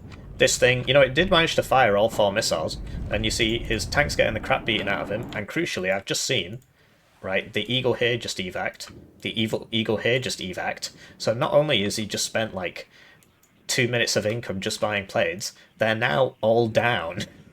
So, because he just, 2 planes here just evac'd, and then 2 planes here just evac'd, so I'm pretty sure I just buy another bomber. So... because I know, oh yeah, he's using the planes as fire cover. His tank's still there. So it comes out in a second. Here we go, it's camera time. And I catch a glimpse of this. I lose him, but I know he's going to be about there somewhere. And I kill his M1A1 because you know, he invested he invested about 1,000 points in fighters, 900 points in fighters. I have invested about 500. But, you know, he's put a lot of points into fighters. Anyway, spoke about the Carl Gustav. So what I'm doing here is I've turned off auto cover. You should bind something in your settings to do that. Do it right now, otherwise you'll just forget. So you go into, you know, options, controls, right? Auto cover. So you can leave auto cover on by default if you want. I recently turned it off. There's advantages to both methods. Basically, auto cover will make your tank just turn and try to drive into a forest and get side shot. But auto cover will also help you if you like unload an infantry near a building, they'll just jump in. Whereas now I have loads of problems with the infantry not being in the building, so I have to manually do it. So you're sort of damned if you do, damned if you don't. But what you should do, and what will help you 100% of the time, is you should bind a hotkey to auto cover. Because, and I've got it on my tilde key, the key next to 1. If you press this, there's an intermediate stage called hold position, which is some AI thing that doesn't work properly, and they just start moving around and dying. And you can't press it twice fast. It doesn't update fast enough. So you have to press it twice slowly, and that gets you killed. So what you do is you just hit the button and leave the building, and then press E to immediately stop them as soon as they get out of the building, and then they'll hug the building. Alternatively, just have it off by default, and just, you know, right-click out the building. As soon as they leave the building, hit E, they'll stop right behind the building. Anyway, they reload while moving. So I jump up, I shoot him. His engine is damaged. It's not a LOR 80, right? Okay. And I've got, you know, Milan 1s, Milan 2s, MMGs. I jump back up, I shoot him again. Sadly, I don't kill him.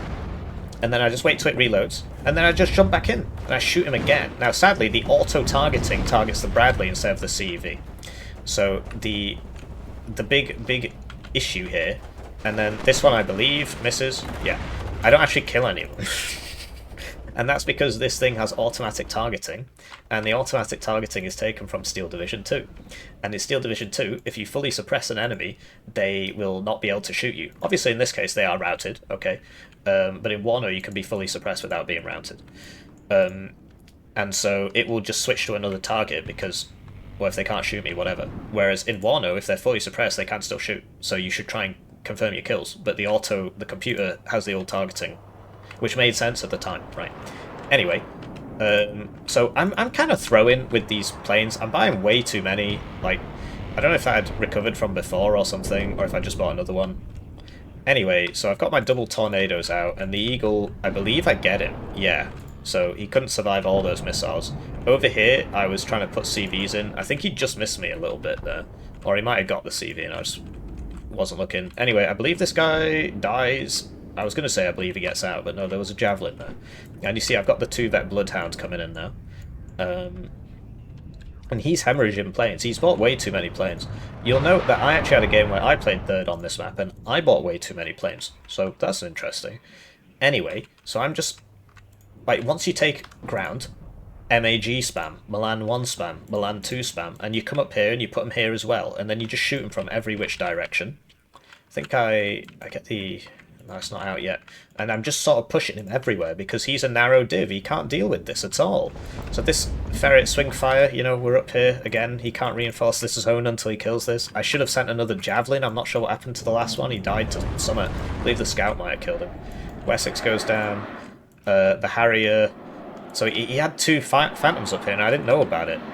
Anyway, this is a 40% ECM plane, and so he hits me on the first hit, which is very sad, but he probably would, and the second hit, but second missile. He probably would have got me anyway. Anyway, then the Bloodhound absolutely nails it. And then, after 2 shots in my 40% ECM plane, he types Bloodhound first hit. Which, okay, but this was equally ridiculous. I mean, okay, this was slightly less ridiculous than that, but there's levels of ridicule. Anyway, the Bloodhound, right? So I'm pushing back in here. You saw with the helicopters, you can rapidly get guys up there to help out. I didn't know about this. He microed it very, very well. I don't even know, like, where did this come from? So he killed my CV, which I was sending there, this one man, and he was one man at the time. I'm basically killing everything else in this zone, but this one guy gave me a lot of trouble. He killed my CV, which meant that I wasn't on a +3 all this time, so that's a big deal, actually. And, you know, I'm trying to get some supply up from my ATGMs, because they do shoot a lot. And I'm getting another CV. I get an M1A1 here, because Milan 1s, Milan 2s, Chieftains, all engaging, right? It's so hard to push me out of this position. And you can do this with a lot of divs, but 1 card of Milan 1s, 1 card of Milan 2s, 1 card of medium machine guns. You take a place and you just saturate it with crap. The best thing he could do is buy an arty piece, because then he would kill this in 1 volley, kill this in 1 volley, kill this in 1 volley, put a CV next to it. Basically, he should have played slower and narrower, because he was pushing here when he hadn't fully secured this yet. So him going for this at the start was quite surprising, because basically he wants to play as narrow as possible and build up his stuff. And so if you think about it from his point of view, he's reaching over here, right? Which means that he's basically playing the whole width of the map now. Because, yeah, even if you give up Alpha, you've got to defend Foxtrot, and this is on the other side of the map. So he's playing as wide as humanly possible. Like, literally the only place he doesn't have guys is over here. Everywhere else on the width of the map he's playing. So his decision to attack Echo was very silly. Anyway, so I hit his Eagle because I deserve it. I'm such a good person. So I guess that was a bit silly. But at this point, I mean, he's lost already. He just hasn't twigged yet, because like, he can't go anywhere. He can't really do anything. I'm basically everywhere at this point. So essentially, he should have just given up on this, taken this at the start, you know, give up on Alpha, sure, but then, you know, focus your AA here and try and take this. Anyway, we double fighter him, and we get the Apache, and then some weird things happen because he sends out a second plane, so he gets behind my tornado and kills it, but then I get behind his Eagle and kill it. So I guess overall that's a better trade for me, right? I mean, 8 missiles, you're going to hit him if you're behind him. I believe this gets out. I can't remember. Yeah, it gets out. And then I sort of mong out and get shot a lot by pivads for just no good reason. But yeah, the ferret swing fires, send them all the way around the side. They've got smoke and stuff, you know. He just can't get back in here, basically. And here he's managed to push me out because I monged out a bit. Like, I could have sent another javelin and so on. This guy doesn't have AT. But yeah, he's basically trying to defend everywhere. He shouldn't have done that. He should have completely given up on this. Focus most of his guys around here. Because if you push up this way, right, the ATGMs are only coming at you from basically one angle. I suppose in front and to the side, right? But here, you can also push up like here, but there'll be ATGMs here, and maybe here, and you know, and here. So you basically have to kind of push here. Like honestly, this is the worst side of the map, for this reason.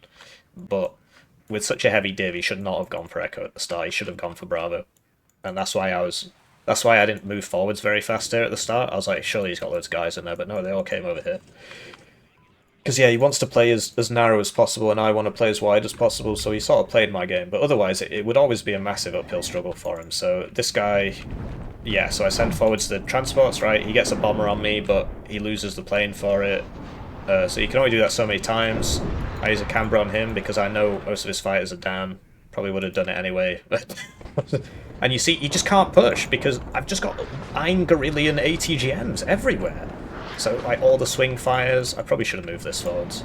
This I sort of mong out because, so I sent forwards the Gazelle rockets to kill the infantry. I knew he had a Chaparral here, but I thought the Milan 1 could kill it. But because of where I put the Milan 1, these trees block it. So the Milan, because I wanted the Milan 1 to engage the Chaparral. So instead I lose 3 of these, which I didn't have to. And then I move this out, and then the Bradley's killing. So if that had been in the right place from the start, would have been much better off. Anyway, now I'm giving this a move command. It should be an attack move command because he doesn't have his smoke. So I'm making a huge number of mistakes, right? The CV here I should have smoked. I bought this so I could do that. And you see the power of these cheap arty, right? I'm doing chip damage to him. He's in here, but I'm on him both sides. It's very, very hard for him. So, you know, he's killing he's severely wounding me. Milan 1s and stuff are getting in, but look, you know, we got guys every which way. The Eagle does survive the Bloodhounds this time, even though I have a CV next to them, so this is actually a 3 vet. But yeah, that was my bad for sending out that Canberra. That was a bit dumb of me. Don't know why I did that. But yeah, I'm in here. He loses this to the ATGM wall. Obviously, yeah, bad side of the map for him, but... And third is definitely a worse division. But you see how we played it. Play wide, against a heavy div, play wide, right? And you see we got like almost 2 times the KD. It could have been better. He's ranked 10 now. He was ranked 5 when we played, but I ate his elo. Now I'll show you another example against the top player. Right, so I wanted to give you an example of where the div struggles. And the div is weak to medium tank divs. It is really quite weak to them because, like Belgium in particular with the Leopard 1s, and Spain with the AMX-30s, and like you know, Canada with the Leopard 1s, T-72 divs. It can be very hard to kill the T-72s. Although T-72s are a bit more expensive, so you've got a bit more time in the early game where you're more powerful than him before all the T-72s roll in. Spoke in the deck review about how the Foxes, the guns on them are kind of trash. So this is Griffin 65. He was at the time rank 6, and he rushes me with Vex, and I lose some guys in the transports. These guys fire a bunch and just don't kill anything, which was really sad. Yeah, basically my div kind of sucks against his div, basically. But you see the Milans, right? The ATGM spam is really getting him. He didn't put anybody in here. I played super badly this game. This game is on my channel as like because I was playing it live, which does make me play worse, but this time I was playing particularly terribly. So he manages to push me through here. This was obviously his strat, that he was going to go for alpha, and he was right to do that. I'm trying to sort it out with the... Like this, I'm just like, what am I doing? Why is that happening? Just run away. So, anyway, I'm trying to send guys around, but he's got loads and loads of Toad guns, and for some reason I didn't cap this zone because I'm retarded. And he gets in here, and it's like, oh, this was not great. I could have done this so much better. Like, this guy, why is he here? Why isn't he there? I made a lot of changes to the deck after this, so this is not the same deck I used in the later games, which I covered earlier. But I thought it was important to put this in to show how weak this div is against medium tanks, because basically against these heavier divisions, like 3rd Armoured's like the biggest example of that. So you saw what I did there. I used the Wessex to find the CV, and then I blow up the CV. But I miss, and I lose the camera. So, and yeah, you see, we got the Carl Gustavs. We're trying to get up there. But yeah, this was an absolute disaster. Honestly, it was. Yeah, I mean, I get this, but you see that like he comes online basically at the same time I do, and he's just more powerful because his tanks are better. So this div does struggle against that. But you saw against the heavy tank divs, like against like 24th and 3rd Armoured, you basically just beat the snot out of them before they can do anything. There was... Oh, actually, no, there is one more example I need to show you against 119Y. And that's very similar in that, you just... well, I don't want to give too much away because then you won't watch it. But something very funny happens with the planes in that game, so I do need to cover it. Anyway, yeah, I'm making a lot of mistakes here. These Towed AA guns, he's got a lot of them, and they kill me a lot. And I'm not using my tanks very well. I'm not using my recon very well, so like this can't see anything, even though it's all right there. I suppose it is just behind something, but... Oh, there's a hill there. Okay. Anyway, so he basically gave me this zone for free in exchange for contesting my 2-pointer, which I guess makes a lot of sense, because that's worth more. This guy's really good. He finished top of our group in the SDL League. We're in the same group, and he finished first, and I finished second in that group. So he's better than me, basically. Yeah. So as you can see, these things are super good against infantry because they have 3 machine guns, and 2 of them are 50 cal, so they're even better than that chieftain thing. And yeah, I'm trying to do stuff. You see, I send out the Hawks first to get shot by the AA. Sadly, they're all on top of each other, so that was really dumb because one missile can hit them all. Although he doesn't actually have a... Yeah, you see, we're all getting hit by one missile here. But I'm going for the AA. So you send the Hawk out first. Hawk gets shot, and then you kill the thing shooting the Hawk. Sadly, we evac the wrong way here, so this really could be going better. Anyway, so I'm trying to clean this out from the side. I didn't realise this flipping hill thing's so annoying. So I should have basically sent this swing fire to there. But yeah, these tanks are very good against my tanks, basically, and against my infantry. His issue is that he doesn't get as many of them, right? It's like, shouldn't this be shooting that? Okay. So, Hawks out first. Hawks get shot. Canberra kills tank. Very important. He's got even more AA here. Double attack misses, which, you sort of expect. This is a 48% ECM aircraft because he's got the 2 vet, which is not a good idea. You shouldn't do that. I don't think that's a good idea at all. Anyway, he knows this is here. He's requesting fire mission on it from himself. The Chieftain Mark 9s, they do struggle against these because they just turn so slow and stuff, and yeah, he's just way more mobile, and the gun has more range. We actually have the same pen. He does have... I do have more armor, but he fires faster, so, and he's got more accuracy. Obviously, it costs more, right?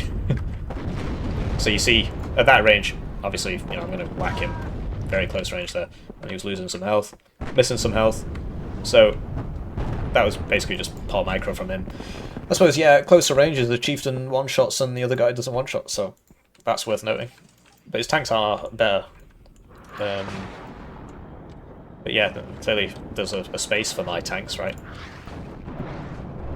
So I'm just getting rinsed, right? He just spends the whole game kind of sat here, and I get pushed out here. These AA guns, I'm really struggling against these AA guns. I was playing super bad this game.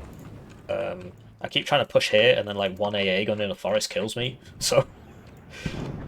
And this was after they made them 50% damage. Anyway, I'm like, okay, I'll just try and snipe his CVs, okay. Because if he keeps sending them in here, then and I keep killing them, then I should win. That's my kind of game plan at this point. I'm not doing so well. And also I was like, there's not going to be much AA here. Turns out those, those AA guns are still pretty good against planes. But the idea was there's not much AA here. I'll assist it with a fighter in case the Hornet comes out, and I'll just come kill this, and I'll keep trying to push Foxtrot, because at the very least that makes him send more people over here, which means that he's sending less over here. But yeah, I wasn't expecting this, and honestly, it makes a lot of sense. If you're on this side, this makes a lot of sense as an attack, because that is a very open two-pointer, and you see I just keep coming in and killing this stuff. He's brought out the Hornet now, but he mismicroed it, so I'm behind him, and then I fire 8 missiles at him, and I do actually end up getting him there. I thought he survived. It was 10 missiles.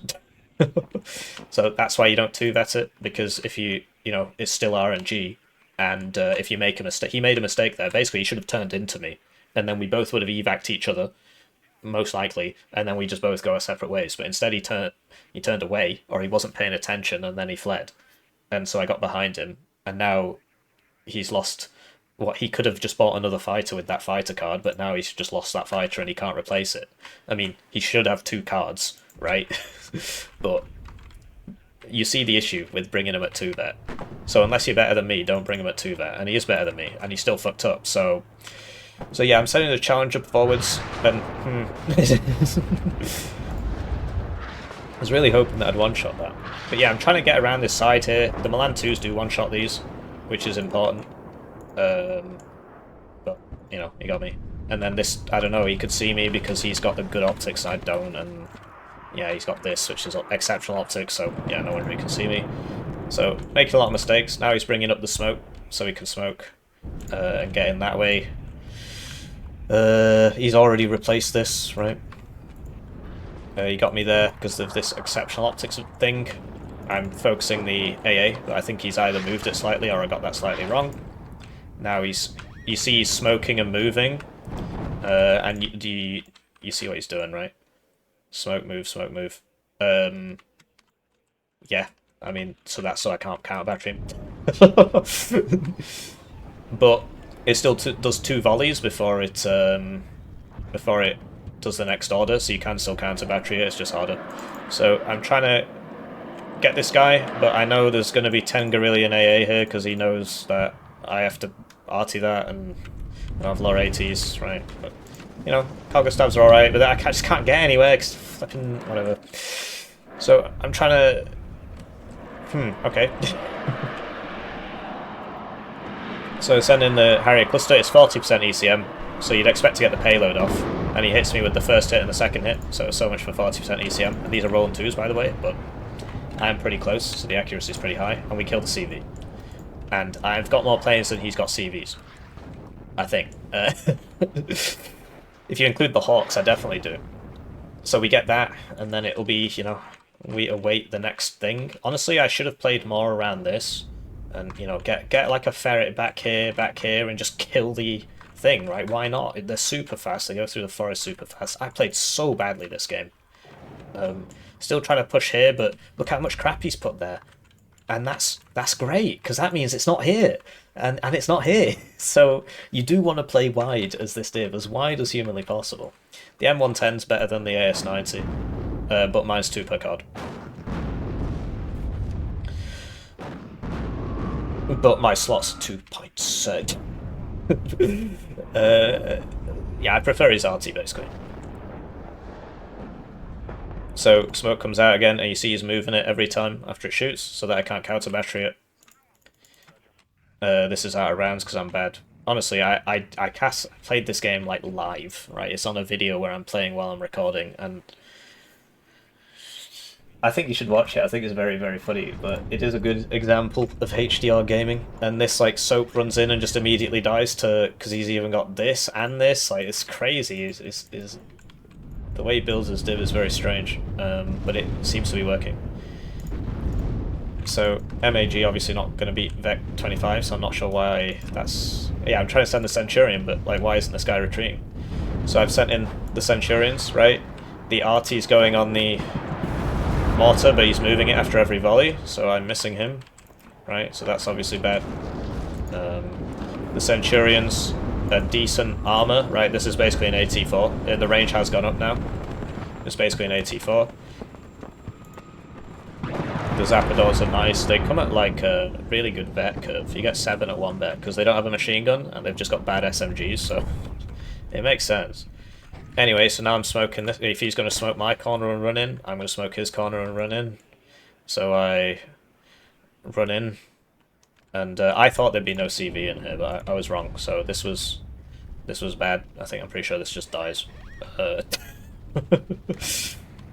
So that wasn't very intelligent, right? Playing very badly. Anyway, we get this somehow. I think I just artied the crap out of it. And I get in here. And I hide behind this. I sent 2 CVs, which was a mistake, because then they both died. So that was obviously not very smart. And this CV died, and this is why I like having 8 CVs, because I just lost 3 in like 30 seconds. You'll notice he's caught up to me. Yeah, so he's investing a lot into here, which is good. Bomb this. You'll notice he's starting to run out of CVs because he keeps throwing them away, as do I. So this was such a dumb game. If I played this game again today, I would do so much better. Frankly, he probably would as well. So anyway, he's smoking again. Gonna run a CV in the corner again. So I just hit him with the 30 mils, right, or whatever, the 25 pounders. And I'm trying to counter battery him, but he's constantly moving him. But, you know, if he's moving it, he's not smoking, so that's something at least. Now I don't have RMP in the deck anymore because I learnt that from this game. That was a bad idea. Like I said, mistakes were made. So now I'm like, okay, I can't kill these because he just keeps bloody moving them. He messed up his micro and reverses one into me, so that's pretty funny. Although it survives. And the Harrier doesn't actually kill the Mando, because it's a HE, so that's why the cluster's better against that kind of target. So I send this in, and then I'm pretty sure I immediately send it back out, because I believe this is my penultimate CV. And so I knew he'll run in, so all I have to do is neutralize it, because I figured he doesn't have enough CVs here. And turns out he does actually still have 2 here, and he's got 1 over here. But yeah, I mean, he just keeps throwing in these CVs, and I keep blowing them up, so... You know, there's still a path for me in this game, but this was just terrible gameplay from me. I really did play very badly. So, because I could basically see it when it comes in because of this, so I just always know where it is, because I can see behind everything. So I come in, I kill that one, right, the Harrier dies again. Send the Chinook over just to spot these guys, so now I know they're there. And now he's got 2 CVs left, right? The Toa and the other one. He's 98 points ahead, so if the game ended now, he would win. So we are now losing. But yeah, if only I'd just sent a ferret around the side, I could have killed both of these easily. Hawk dies in 1 hit to the Hornet. The Centurions are getting AT forward, but they've got nice things. The Tornado also dies to the Hornet, which you'd expect, really. It's a shame the Javelins all missed, but, you know. And the Bloodhound, I assume, missed, or ran out of ammo or something. Touch him with a bunch of Centurions. This was before I put the Chieftain Mark 1-4 in the deck. This was a stupid game from me, really. Then he sees my CV coming in, because I wanted to smoke this corner and get in, so he puts 2 bombers on it. So, you know, good job him.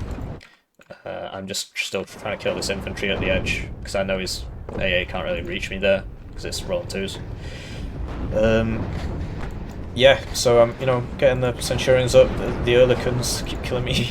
This is a big squad.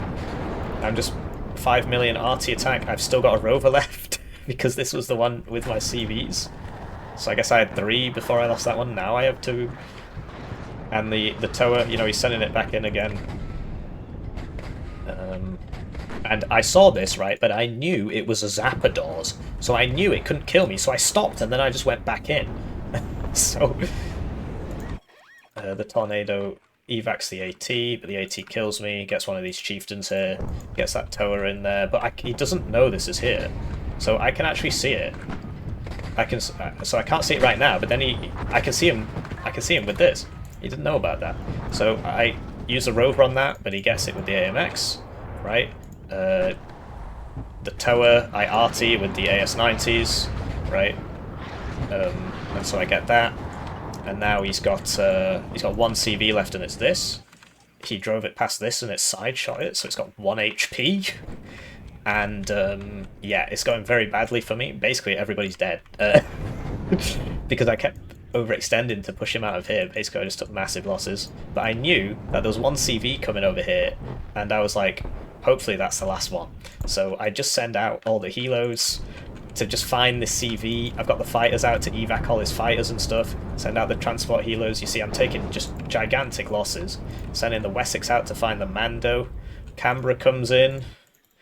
Slow-mo on the Canberra. This guy's diving for something else, right? And he reverses into the bombs and dies. And then he rage quits. He never types GG or anything. It's very, very funny. So that was a pretty funny game. But as you can see how weak this div is to medium tanks, right? Even though I basically shouldn't have won. I just won because he was just playing like a dummy and just kept YOLOing his CVs in. Although I was as well. So, but you see how strong Spanish is against HDR, and it's the same for all the Leopard 1 divs. The lighter T72 divs, obviously, like that 200 point one is, you know, but something like the T72M1 or the T72 MUV on 9th East German, that'll completely mess you up. But yeah, the Leopard ones, T55A divs, so like 4th UK, 4th East Germany, T55AM2 divs, that sort of thing. T55s would counter this reasonably well, as will T72s, as will Leopard 1s, as will AMX30s. There was one more example I wanted to show you. Right, so this will be the last example, and then I'll do a summary of strengths and weaknesses and stuff. Thanks for sticking through with it to this point. I hope you're learning, right? Every time you're learning. That one against Griffin, I included it because since I started playing this properly, like when the div first came out, yeah, I lost a game or a couple games. But since I've started playing it properly, I haven't actually lost. And that was the closest thing to a loss. And basically I should have lost there. And it really highlighted the weakness as well, which is that like medium tanks absolutely mess you up. Because your tanks are like lighter and slower. So in this one, I opened too aggressively, right? He expected me to heli rush, and he was right to expect that. Right, we're against the worst person in the world playing 119Y. I believe I also covered this kind of live recording style, so that'll be linked in the description. And my idea here is he probably won't rush me here. Turns out I was wrong. So I'm just going to attack Zulu, because that's a big town. I'm strong in the town. He's not strong in the town. Big mistake made here. I could have just unloaded there, or smoked and then unloaded, or, you know, whatever. But I was looking over here. And yeah, the Chancellor had to land. You see I opened with a Rapier FSB-1 and actually 2 Javelins, because I thought he was somebody else, you know. In the game, I was like, this guy always plays 119Y. Turns out it's somebody else. There's another guy with a sort of somewhat similar name who plays 119Y a lot. Anyway, you see I'm coming in Kremlin Pig first, because it's faster. And we got a couple of Centurions here, right? TO55 is decent against the Centurions, but I've got 2. He's got 1, right? As you can see, he's got sort of more armor, more speed. He's got a flamethrower, which is sort of making the price go up. This thing is super slow. This is a lot better against infantry. I'm reservist and so on. He can survive Milan 2s, I can't. But I have 2 tanks, he has 1 tank. So yeah, he gets in over here, which was quite surprising. And you see, so I just get the ferret, which was going to go all the way around here and be annoying, and I just put it here, because, well, you can't send anything else down this road without getting shot now. So so I'm like, okay, put a pin in that, you know, okay, actually, frantically reinforce that while continuing to push here. He wasn't expecting me to push here, or he was, but not this much, I guess. Anyway, this guy's playing too fast. He's playing too fast for 119Y. It's the same argument, I would say, for the third player. Like, why is he on the whole map when he's a narrow div? 119Y is way better than third, because it also gets forward deployment, and it gets these TO55s, which help it in the early game. Whereas third does not get forward deployment. Used to get LRS, and they got rid of it. And, yeah. So Canberra sent out, because I figured that, because I saw, right, I saw his jet evac, but I got hit by the Tunguska and the Igloo, so it happens, you know. It's pretty low probability, but it does happen. The Centurions get side-shot by BMP-2 Conkers, which is very sad, and I sort of saw this coming around, or like I was on my helo and I could hear it or something, and so I just landed this. So send a rapier around to here to try and deal with this. Another ferret around the sides, right? Ferrets around both sides. Javelin hits him. Ferret's got an MMG, which obviously isn't going to kill him very fast, but, you know, he's low cohesion and stuff. Trying to get this rapier over to kill him. Trying to push there. Trying to get CV in. So, right, I knew he was there, so I sent a tornado out to kill him. The tornado's 30 points more, and I lost. And then he flew over the Bloodhound. So that was a big complainy moment for me, but that was dumb of me, I guess, because, you know, there is a chance, because it's all RNG, it's weighted RNG, and I should have won, but doesn't mean that it doesn't happen sometimes. As you can see, he's having, I'm not sure why this isn't engaging that, it's probably because it can't see it. Yeah, because these have good stealth, and this has normal optics, so probably couldn't see that one. Anyway, so he's coming around here, and, you know, we just keep whacking him. He's playing this div all wrong. This is a heavy tank div. Why is he sort of playing so wide? Anyway, turns out it was like his first rank game on the div, so I guess that makes sense. This missed or he broke the LS or whatever, but we're in here. But there is a reason I'm showing you this. So he gets the Bloodhound, which obviously that's bad, but he loses the LGBT. I do lose the tornado, but that doesn't really matter because we got the LGBT. Because he flew over this, and there's a lot of AA here, so so we did get him there. We lose the Bloodhound, right? The ferret dies, so I was like, oh, there's still guys in here. And you see that these cheaper, but yeah, the Canberra comes out because, like, obviously, yeah, this is all still here, but the chances of that happening are very low. Like, that shouldn't have happened, and so I just assumed I'd make it this time, and I did. Although this didn't actually shoot. So we get the CV in, and you'll notice these cheapo vehicles, these 20-pointers, this 30-pointer, you know, this 30-point, you can use them as fire support to help you win these fights against these sort of bigger, scarier squads. But yeah, you see the power of this TO-55 in the early game, right? Imagine if Third Armored got that, and Spetsnaz OP. Wow. Anyway.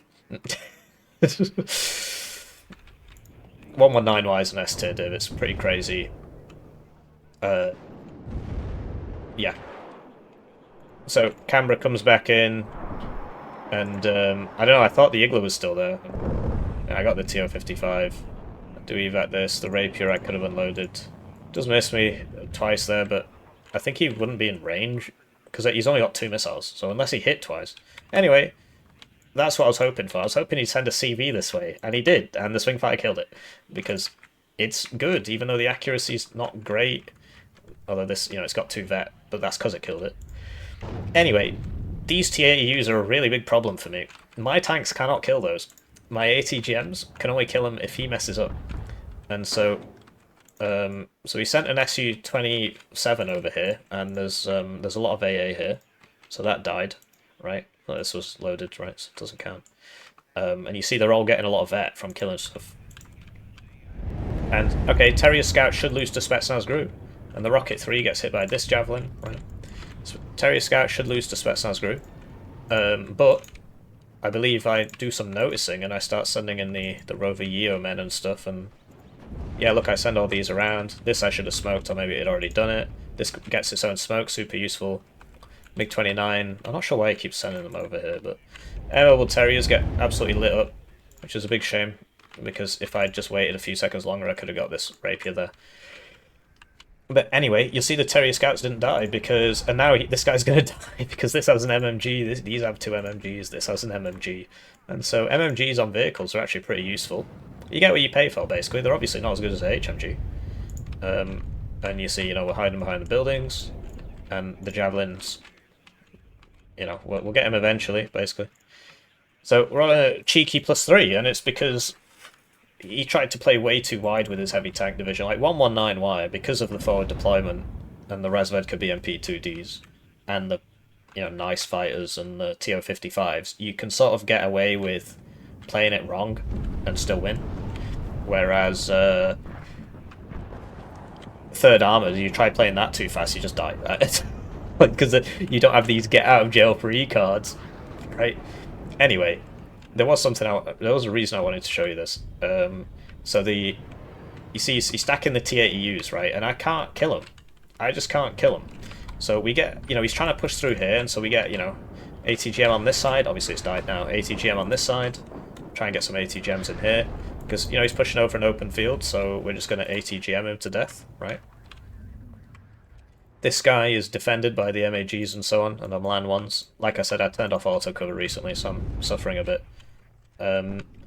We bring up the Challenger, which I brought at 2 vet at the time.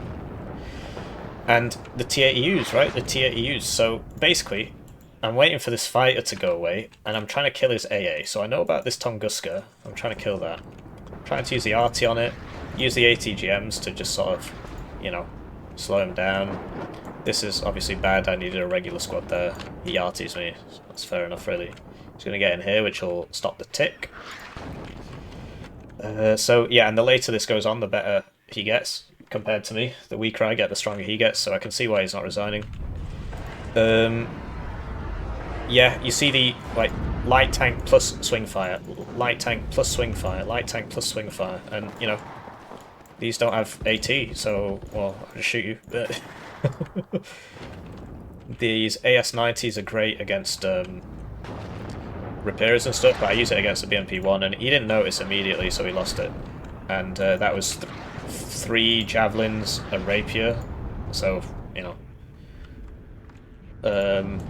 So he ended up getting these. I think the repairer killed him, or he got the Yeo man, because they can shoot that because it's got less than 1 armor.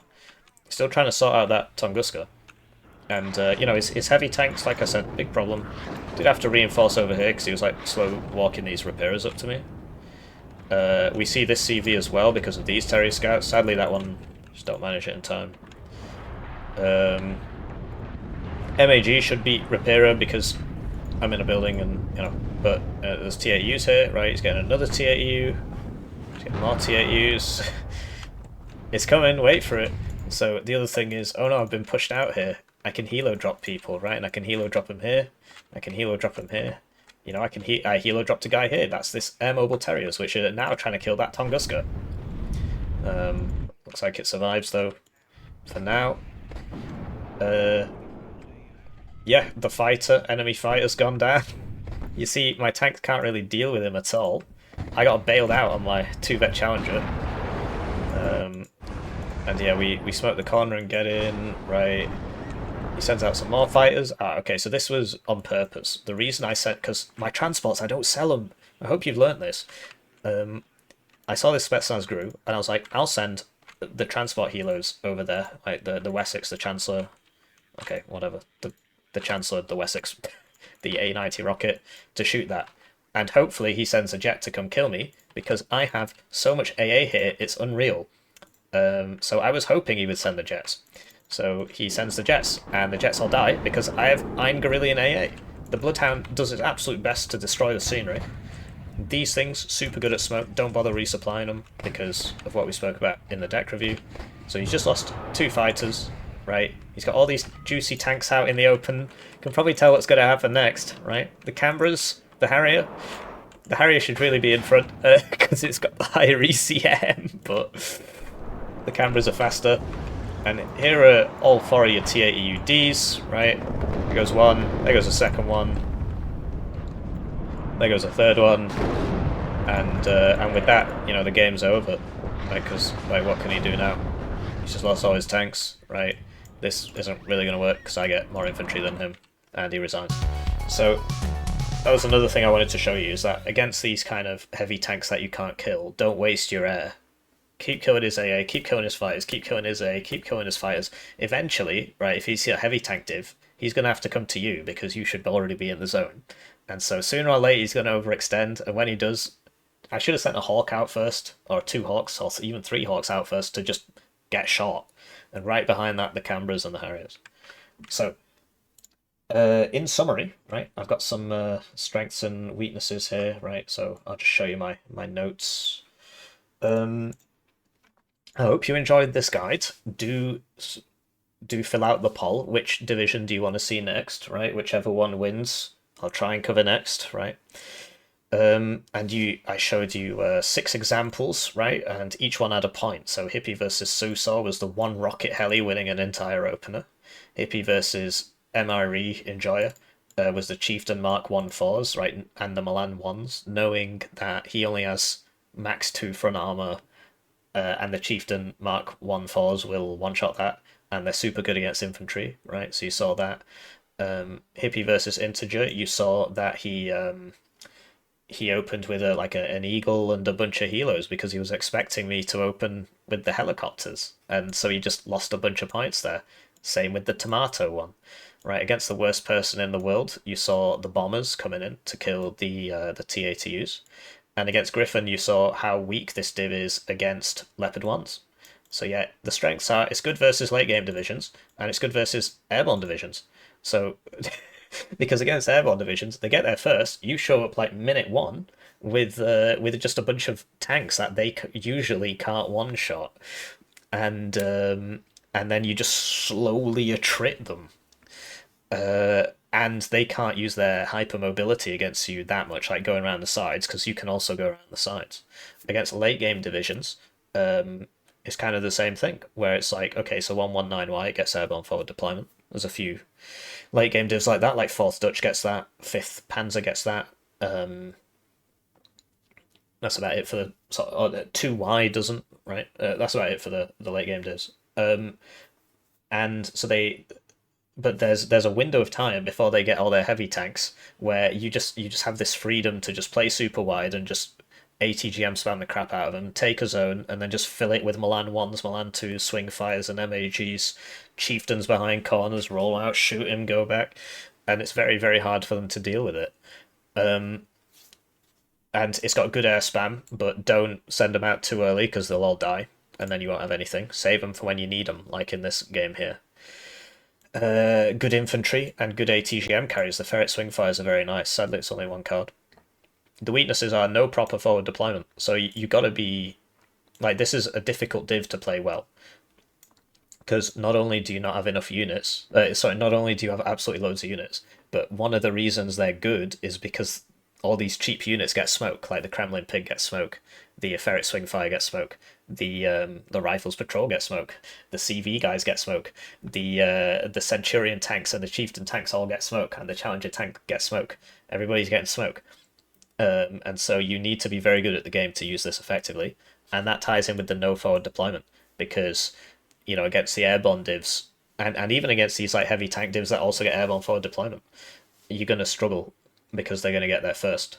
Like this div would be super weak to like 16th Belgium, something like that. No heavy tanks means that you do struggle against the medium tank divs. You can bring out the Challenger Mark II, and they just you shoot them once, they shoot you once, and then they just drive away because they're faster than you. And they go backwards faster than you go forwards. So yeah, you are weak against medium tank divs. This is T-72s, not the T-72S. So yeah, you're weak against Leopard 1 divs, AMX-30 divs, T-72 divs kinda, but you do have a window to operate there before they get too many T-72s out. Against something like 20th Polish, you're really going to struggle. Canada, Belgium, France, Spain. And it's a big RNG division because you get the Krugs, whatever, the Bloodhounds, and their RNG, and you get the Harriers, which die in one hit to an Eyehawk, but they have 40% ECM, so that's RNG. There's a lot of RNG. It's basically just those two things, right? The planes and the air. The anti-air is RNG, and the air is RNG, and that's a big part of your division. So yeah, I hope you enjoyed this guide, and I'll see you around. There's nothing more to say. Have a lovely day.